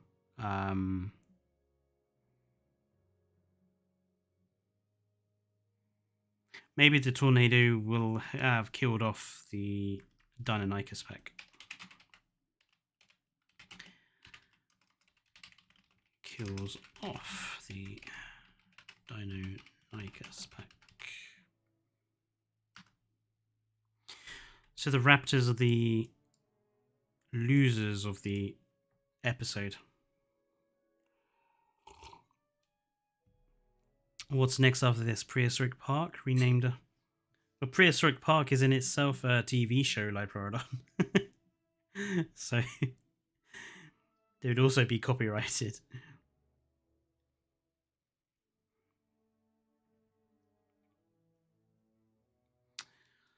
Right, our final episode. This is the one that we seem to be having the most amount of trouble with, because it was supposed to be the dinosaurs of Africa, but they're all out of date. Well, so the suggestions from people were out of date. So, can we do a late Cretaceous episode focusing on the African dinosaurs? What sort of dinosaurs? You know, late Cretaceous period, you're talking about 65 to 90 million years. So trade the raptor pack for an acro pack. Have a single raptor be a recurring threat for the Zephy. Yeah, but I really like the idea of watching like a pack of Deinonychus bring down something a lot larger.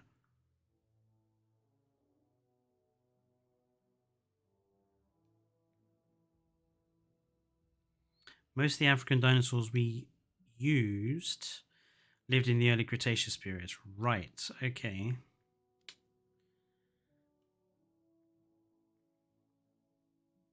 So maybe dinosaurs of Africa we cannot do.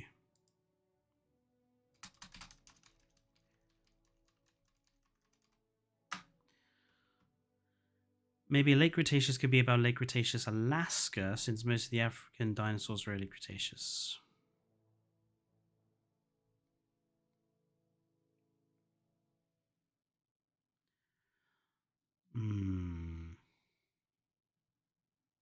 What sort of dinosaurs are in late Cretaceous Alaska, though?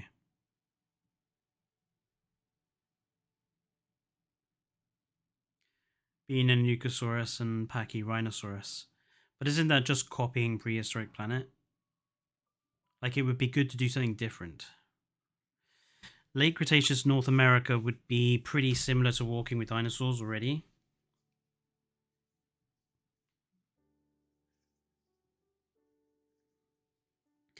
If it's a documentary, you've got to be accurate, and a big raptor pack really isn't. Well, I think you'll find, a good boy, that there is evidence of raptor species pack hunting, so it's not inaccurate to have raptor packs hunting.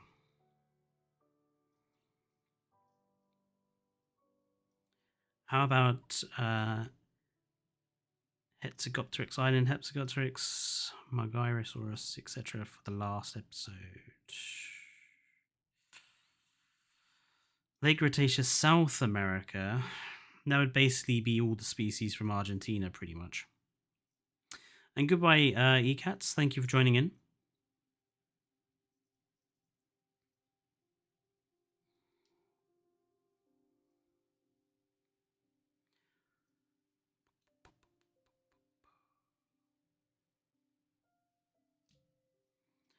Like having a gang of Microraptors taking down an animal 20 times as big as him. Well, that's not quite what we were saying.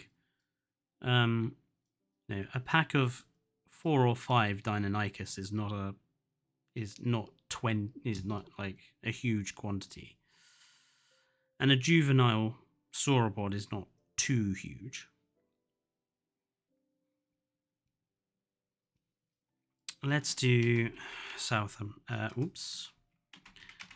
Okay, so episode. Let's bump. So South America dinosaurs. Okay. So I'm gonna have to go with South American animals, even though I'm not a particular fan of most of them. So that would be Carnotaurus,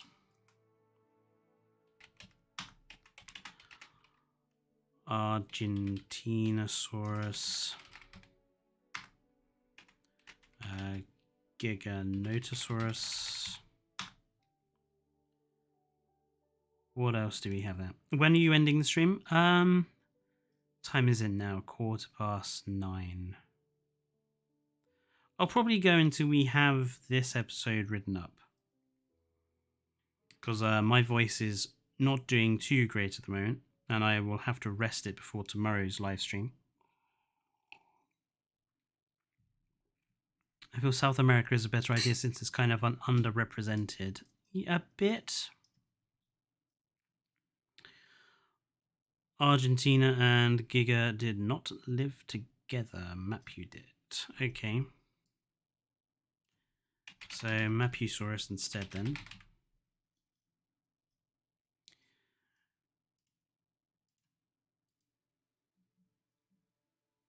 Yes, I know. My quick spelling is not great. But you know what I mean.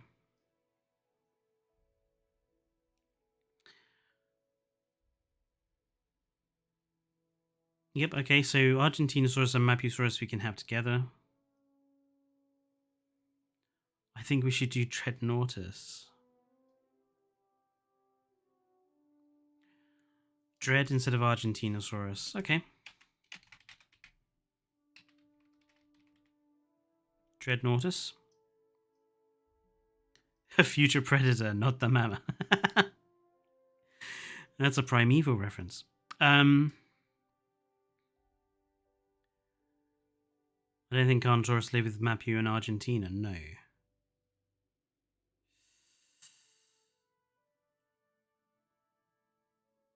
Okay, so again, we've got the difficulty of dinosaurs that did or did not live together.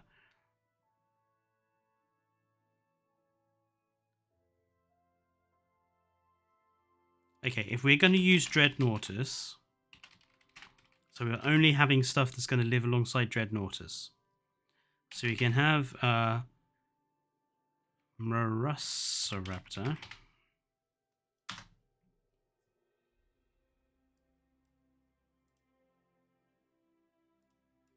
What else is alongside Dread?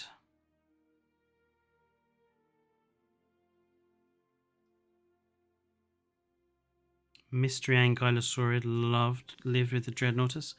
Yeah, we haven't got many Ankylosaurids in this show so far. We've only had Minmi and Scalidosaurus.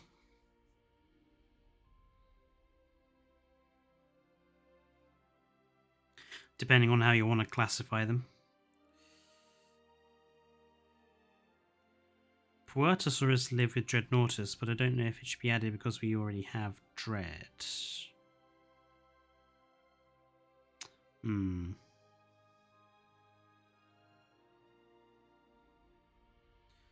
What else lives alongside Dreadnoughtus? Giga, apparently. So we can have Giganotosaurus after all.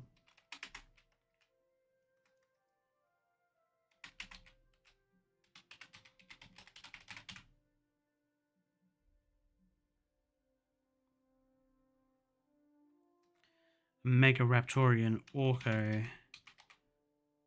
Orcoraptor. Meraxes.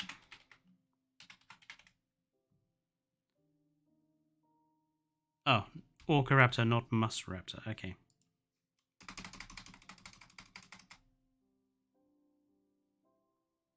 Apparently Carnotaurus didn't live at the same time period. Ostrochirus. What is Ostrochirus, Spiny? I've not heard of that one. I think we can probably have a Hepzygopteryx in here. We can just have it as a migrating animal. I don't think there's much problem with that. Hepzygopteryx.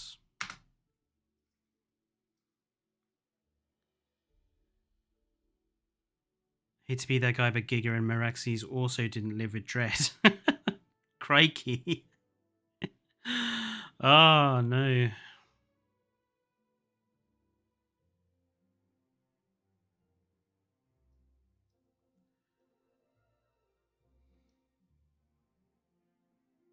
Yeah, Hepzygopteryx is how funny I am here because I can, guy. Exactly.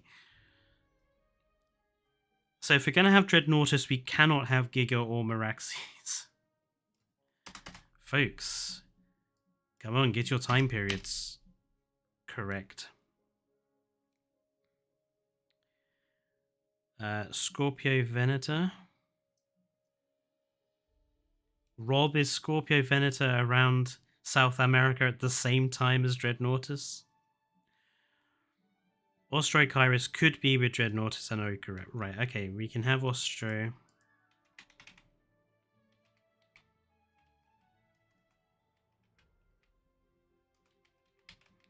We can have Ostrochirus. There's a H in there somewhere. Oops. Talancuan was a basal iguanodontid that lived with Dread. Okay. We'll have our basal iguanodontid. Talancuan.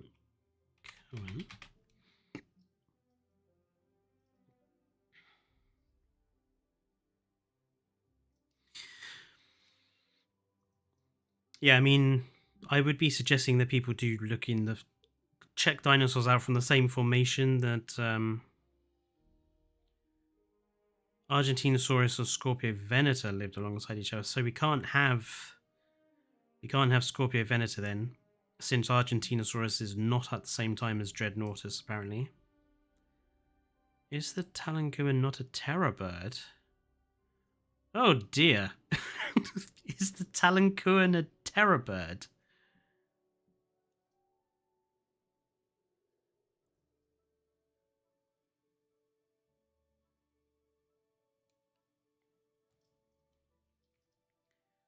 Yes, Dread is at the same time with the Scorpio Venator. Okay, good. So we can have Scorpio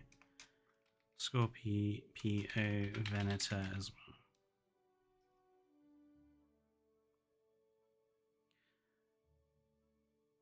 What about Pterodastro? Is Pterodastro the same time period? Why is this going down a rabbit hole? Yeah, it's there's certainly some interesting animals coming out here. Some of these I have not heard of myself, so I'm going to have to go away and look some of these up myself. Pterodastro is early Cretaceous, so we can't have that. This has to be late Cretaceous, folks. 90 million years and younger.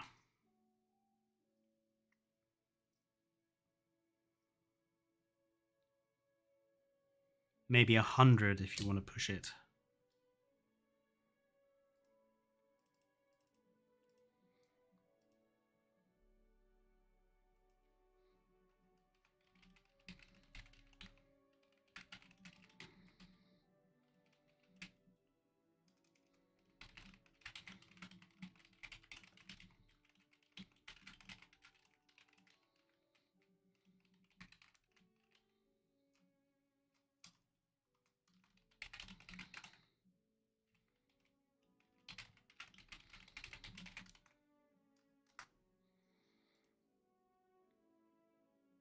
Also hate to be that guy again, but Scorpio Venator lived alongside Argentinosaurus. Not Dread. So we can't have Scorpio Venator. I thought someone said Scorpio Venator lived alongside Dreadnoughtus at the same time. Mysterious Perisaurid and Ankylosaurid live there, though none of them are named. So something we can't have non-named animals. Andosaurus sauropod lives with Giga, so we're not. We can't have the Giga if we have the Dread. I feel like there's two convergent opinions here that we should have an episode focusing either on Dread and its time period, or the Giga and its time period. Antarctopelta or Boreal Pelta? I don't think they're... I'm not sure they are Argentinian species, are they, Ecats?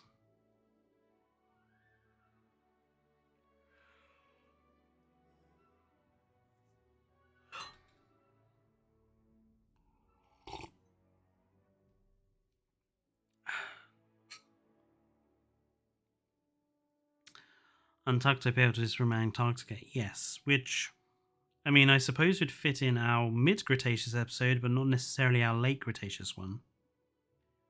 I mean, Patagonia was connected to Antarctica.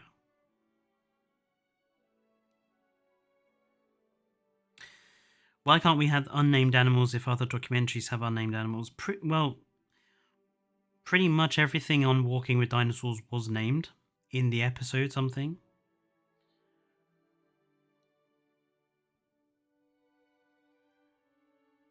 Pretty sure Giganotosaurus lived early to mid-Cretaceous. Yeah, this is the problem. It's got to be late Cretaceous period animals, folks.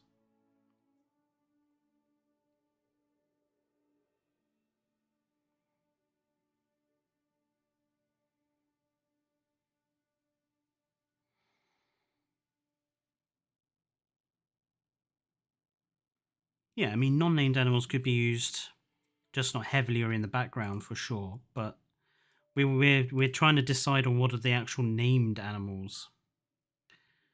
Not that good for a period for South America. Okay.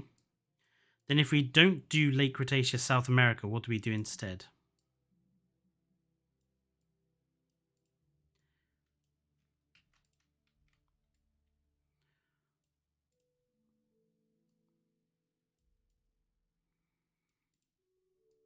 Do we do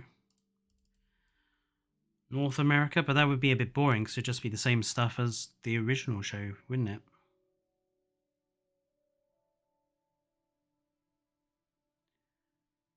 Maybe Gobi Desert with Tarbosaurus. Shatungosaurus, Tarbotheri.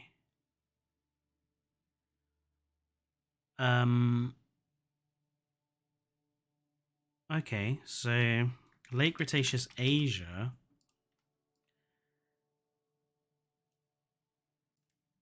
Sounds a bit more possible.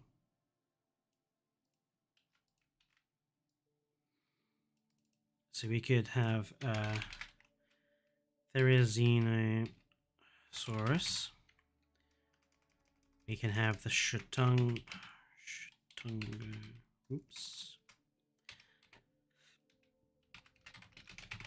the Shatungosaurus and the Tarbosaurus. We could still have Hepsagopteryx. We could just have it again as a migrating animal.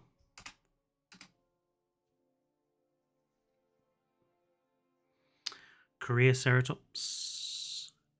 In Walking with Dinosaurs, the Drysaur went unnamed until the Big Owl episode. It did.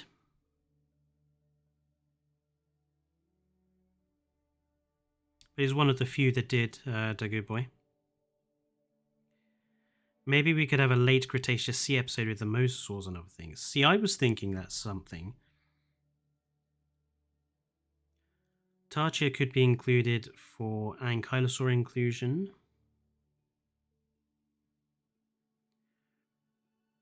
We could split this episode into one half is South America, while one is Asia. Hello, Mr. Trudon.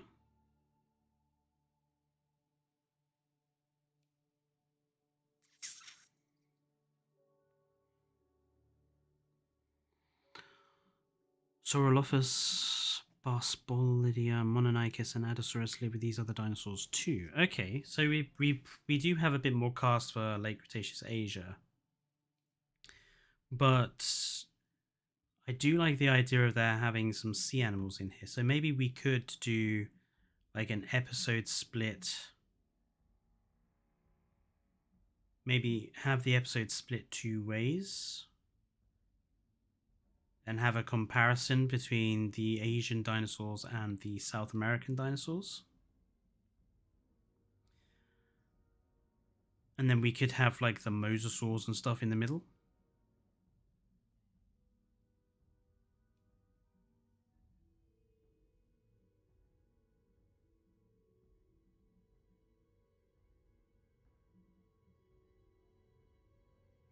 So 3 formations in 1 episode.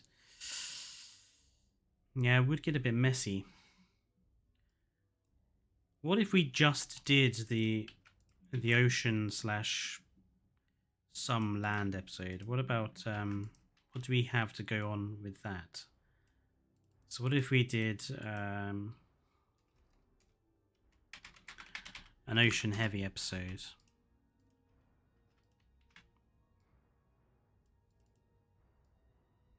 This one would be basically Mosasaurus. Elasmosaurus.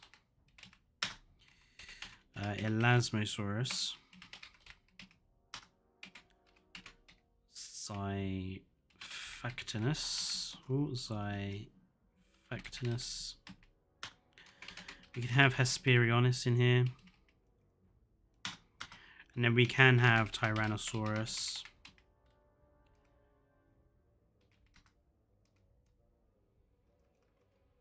We could have all the North American dinosaurs if we did it that way.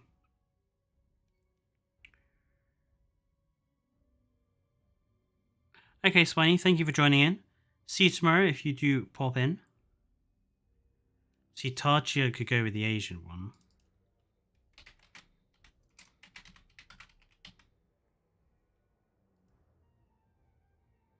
It's time for me to go as well. I'm excited to see how this works out. See you later, Duggo Boy. Don't forget I'll be streaming tomorrow as well, so I hope to see you guys there. The Gaming Beaver called, he said he wants his JPOG back. I have my own JPOG, thank you very much. I don't need Gaming Beavers. I think Tylosaurus lived with Elasmo instead of Moser. So we could have the Tylosaurus instead.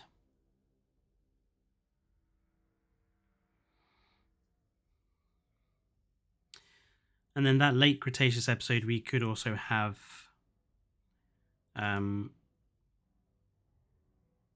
if it's only if it's focusing on the sea around North America, we could then have the things like Tyrannosaurus, Triceratops, Ammonites, yeah. We could still have the Hepsicopteryx. Again, it could just be our migrating species. These big pterosaurs are useful because, you know, they're all pretty much migratory. Hepsicopteryx. I love the idea of a Western Interior Seaway episode. Okay. So let's focus on the Western Interior Seaway then.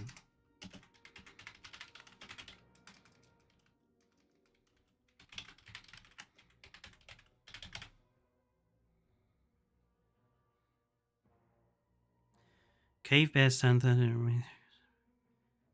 Okay, Liplorodon, that's a very random fact, but thank you. Archelon can be in here as well, yep.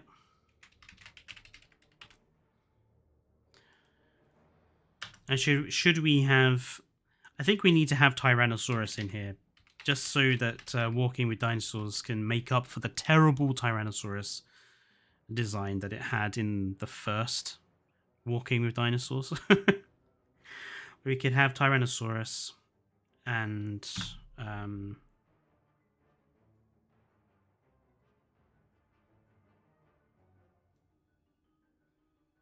Pteranodon is a must.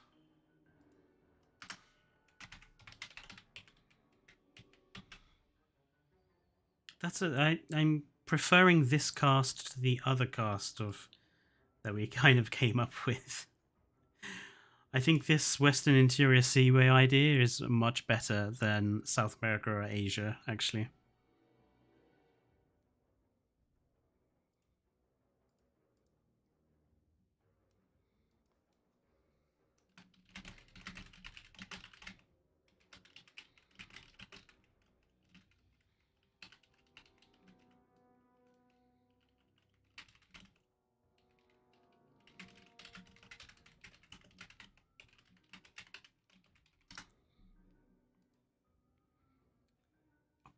Isn't Tarbosaurus somewhat considered to be Tyrannosaurus, and wasn't Pteranodon extinct by 66 MYA?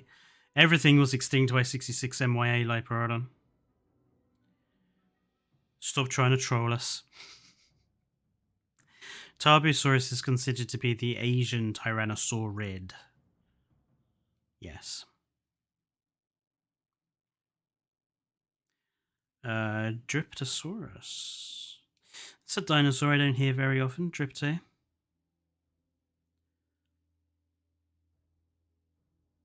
What would our main creature be for this Western Interior Seaway episode?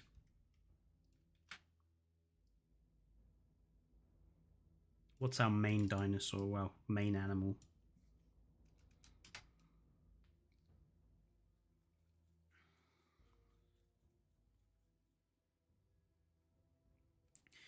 Didn't Pteranodon die out before 66 MYA? I'm pretty sure Pteranodon was still around, Liplorodon.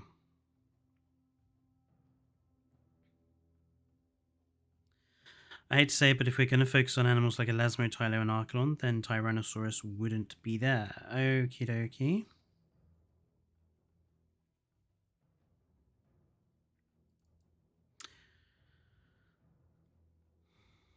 I think I need to do some checking myself on these time periods for people. Let's go on to Wikipedia. Right. Okay, searching for Tylosaurus. So Tylo is 90 to 66 million years ago, so that's fine. Archelon, 80 to 74, so again, that's fine with compared to Tylosaurus.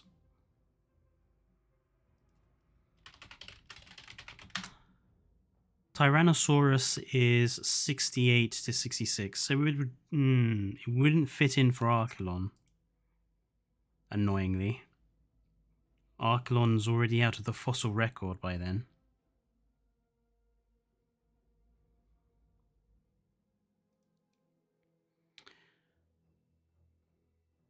$72 MYA for the Pteranodon.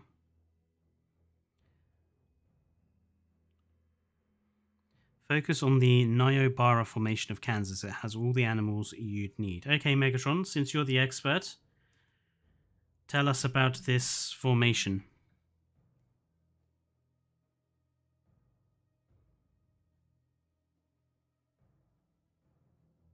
Does anyone here play Doom Eternal? Know something? I've been tempted to get one of the Doom games, though.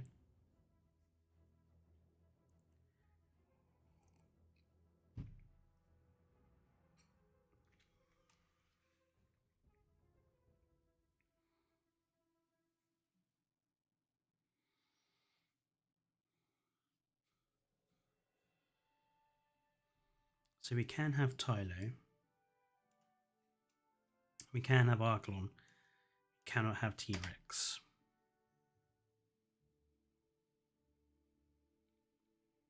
$72 for the Terror. So we could have the Pteranodon with the Tylo and Archelon. That would be fine.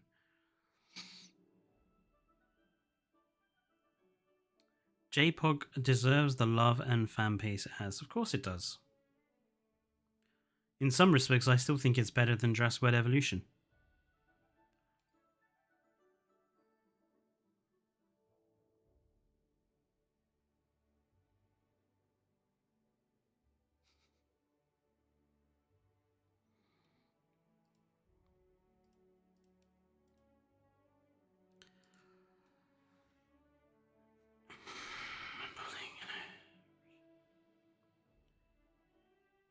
Okay, they're talking about guns. So what's our main creature going to be for this Western Interior Seaway episode?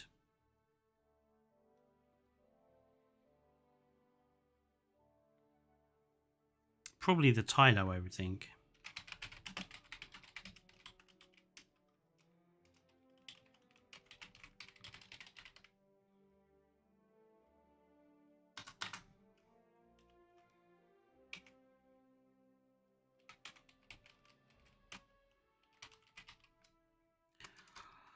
I feel like the idea of that it's looking for a mate is a bit of a cliche. We've already had a few episodes like that.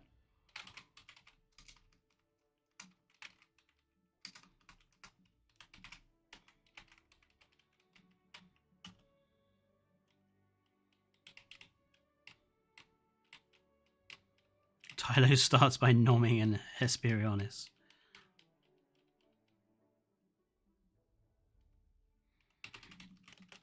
Kills a Hesperionis at the start. Start of the episode.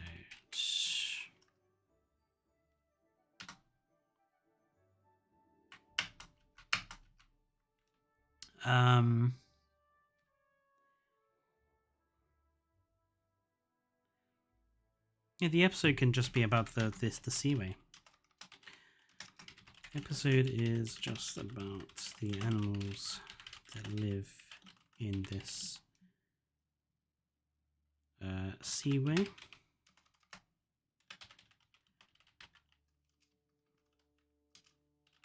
Before it disappears.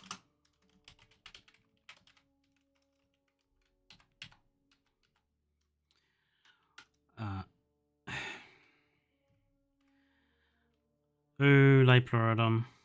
No. Let's not have lots of caps, please.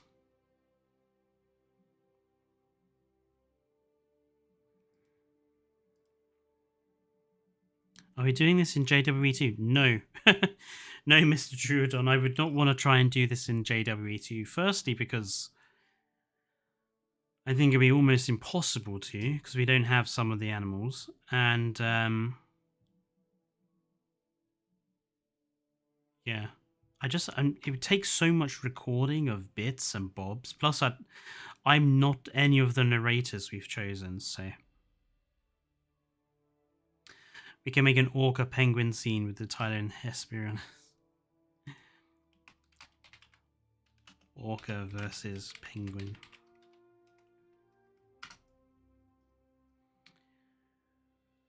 The first scene should be from the perspective that Hesperion is setting up the Tylo in like a horror form. Oh, I like that idea. First scene should be a POV from the Hesperion's perspective, setting up the Tylo in a horror-like form. Like that idea. We all know that the ultimate park builder is Minecraft. Oh, something. No. I would disagree there. The ultimate park builder is obviously something like Planet Zoo or Prehistoric Kingdom. But obviously Prehistoric Kingdom is missing quite a lot of content at the moment. And Planet Zoo doesn't have dinosaurs. But no, I wouldn't say Minecraft is a park builder game. It's just not. Minecraft is a mess about simulator essentially. Typhactinus versus baby elasmos. Yes, it is Megatron. Yes, there's been lots of stuff coming out from the devs about things they're doing this month for Prehistoric Kingdom. I quite like the elasmo hunting fish using their necks.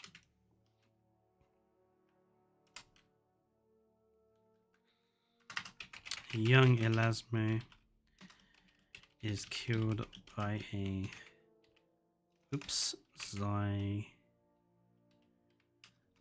Zyphactus.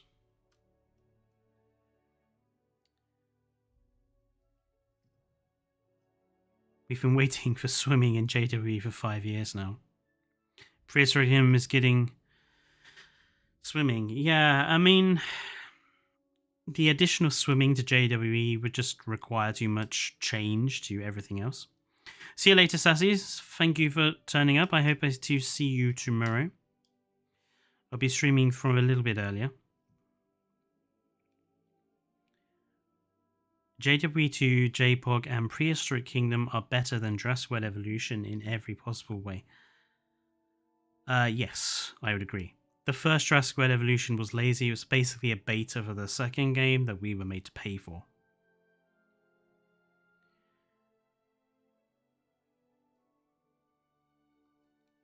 Pteranodons fighting for fish in the air. No Hepsagopteryx. Plenty of people wanted Hepsagopteryx, but okay, we're removing our migrating Hepsagopteryx. Pteranodons hunting the same fish that the elasmos, elasmos are hunting. All my spelling today has not been good.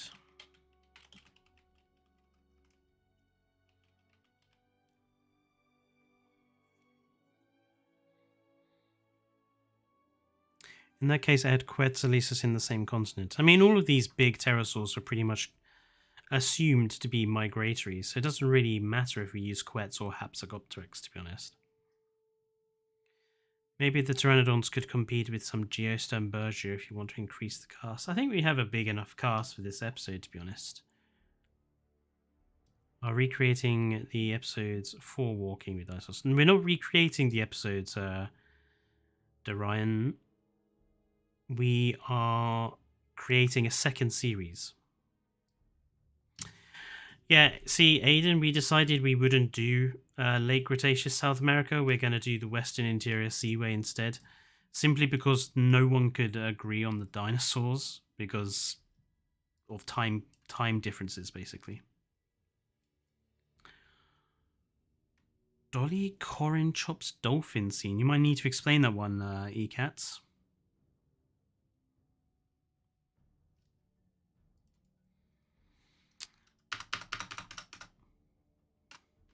So I do have a question. There's sort of one question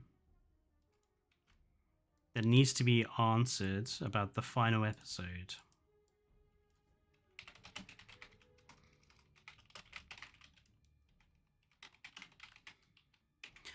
So, do we have the asteroid hitting the planet? Do we do it the same as the first series of Walking with Dinosaurs and have it end with the asteroid hitting the planet? Or do we not do it like that?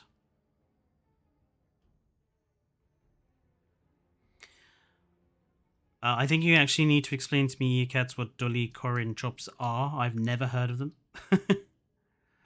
Well, considering that the final episode takes place between 87 and 82 million years ago, the asteroid would not strike. That's a good point, Megatron. So, no asteroid. So how does the final episode end? Should we have it maybe... they're small pliosaurs. Ah, okay.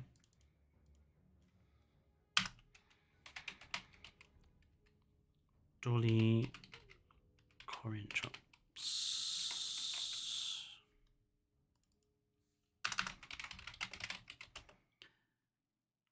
Dolly's hunting like dolphins.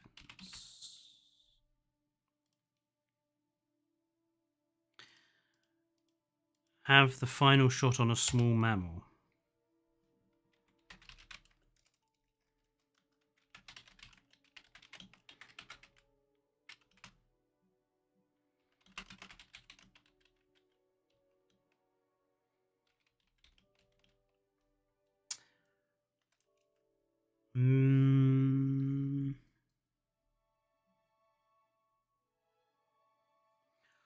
Have Pteranodon do what the Hypscotrix did at the end of Prehistoric Planet. But that would just be like copying Prehistoric Planet, dude.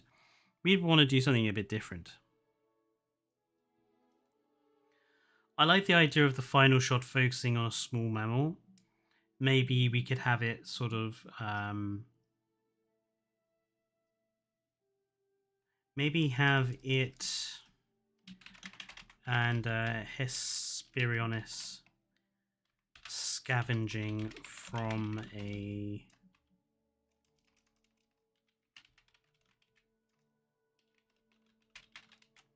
dead Tylo,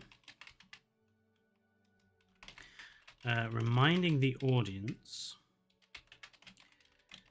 that the birds that the birds and the mammals are going to survive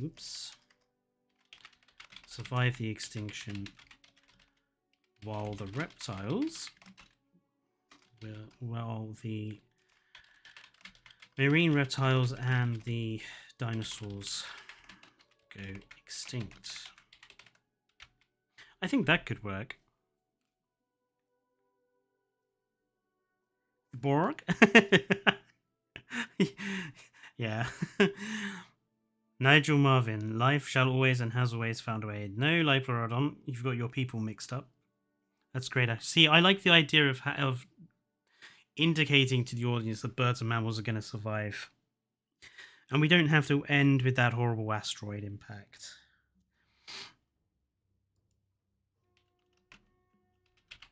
Have this fade onto a shot from a museum with the dinosaur / marine reptile skeletons in, etc. I think that works as a final shot. Wow, look at that. We got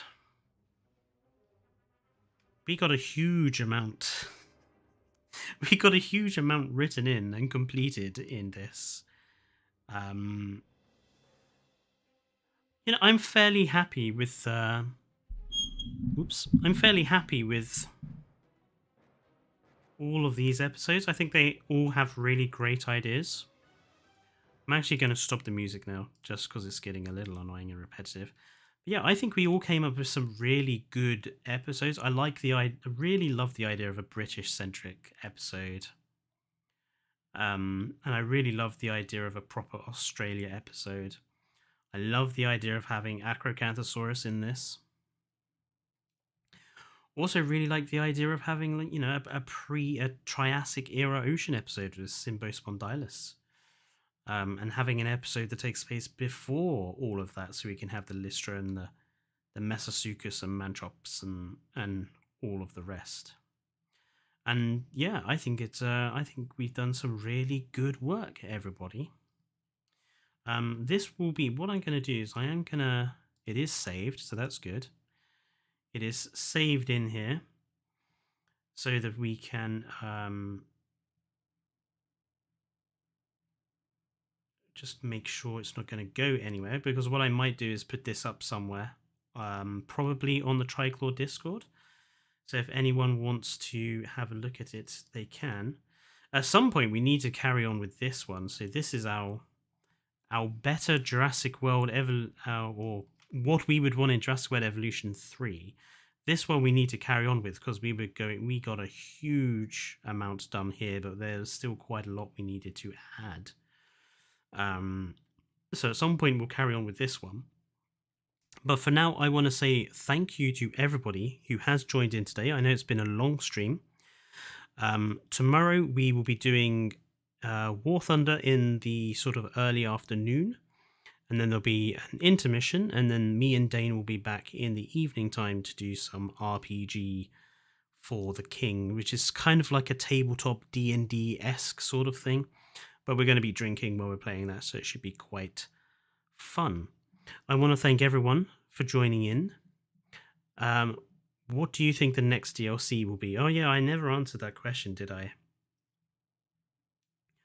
I don't really know something.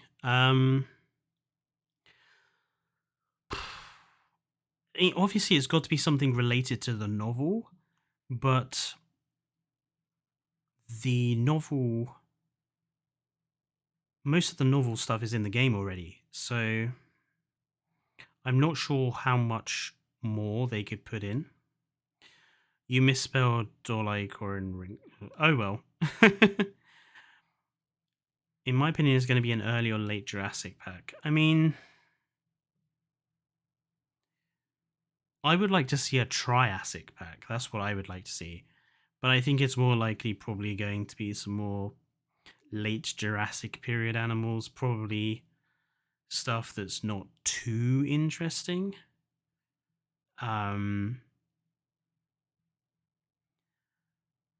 If later it could have Torvosaurus, Maiagea, Dentonontosaurus, Rhamphorhynchus.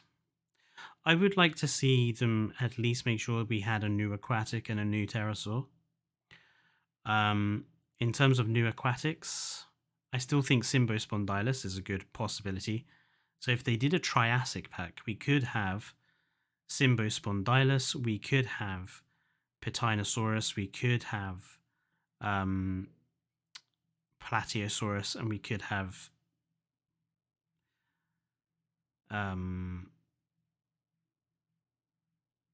Eoraptor, for example, if we did a Triassic pack. When's your birthday, Fletch? It's on Sunday. So I'm streaming and going to be doing stuff every night on here up until Sunday, and then Sunday itself we'll be doing our Raptor facility on JWE2, and I shall have my face cam on as well, so you get a face reveal on Sunday if you tune in. Yeah, thank you everyone for being really active. I was really worried that no one was going to tune in for this, so thank you everyone for turning up. I hope I see plenty of you tomorrow for War Thunder and for mine and Dane's thing. Let me just shout out for a few people. Something's been here, like Brodon has been here, Rob Earth has been here, Megatron's been here for a long time.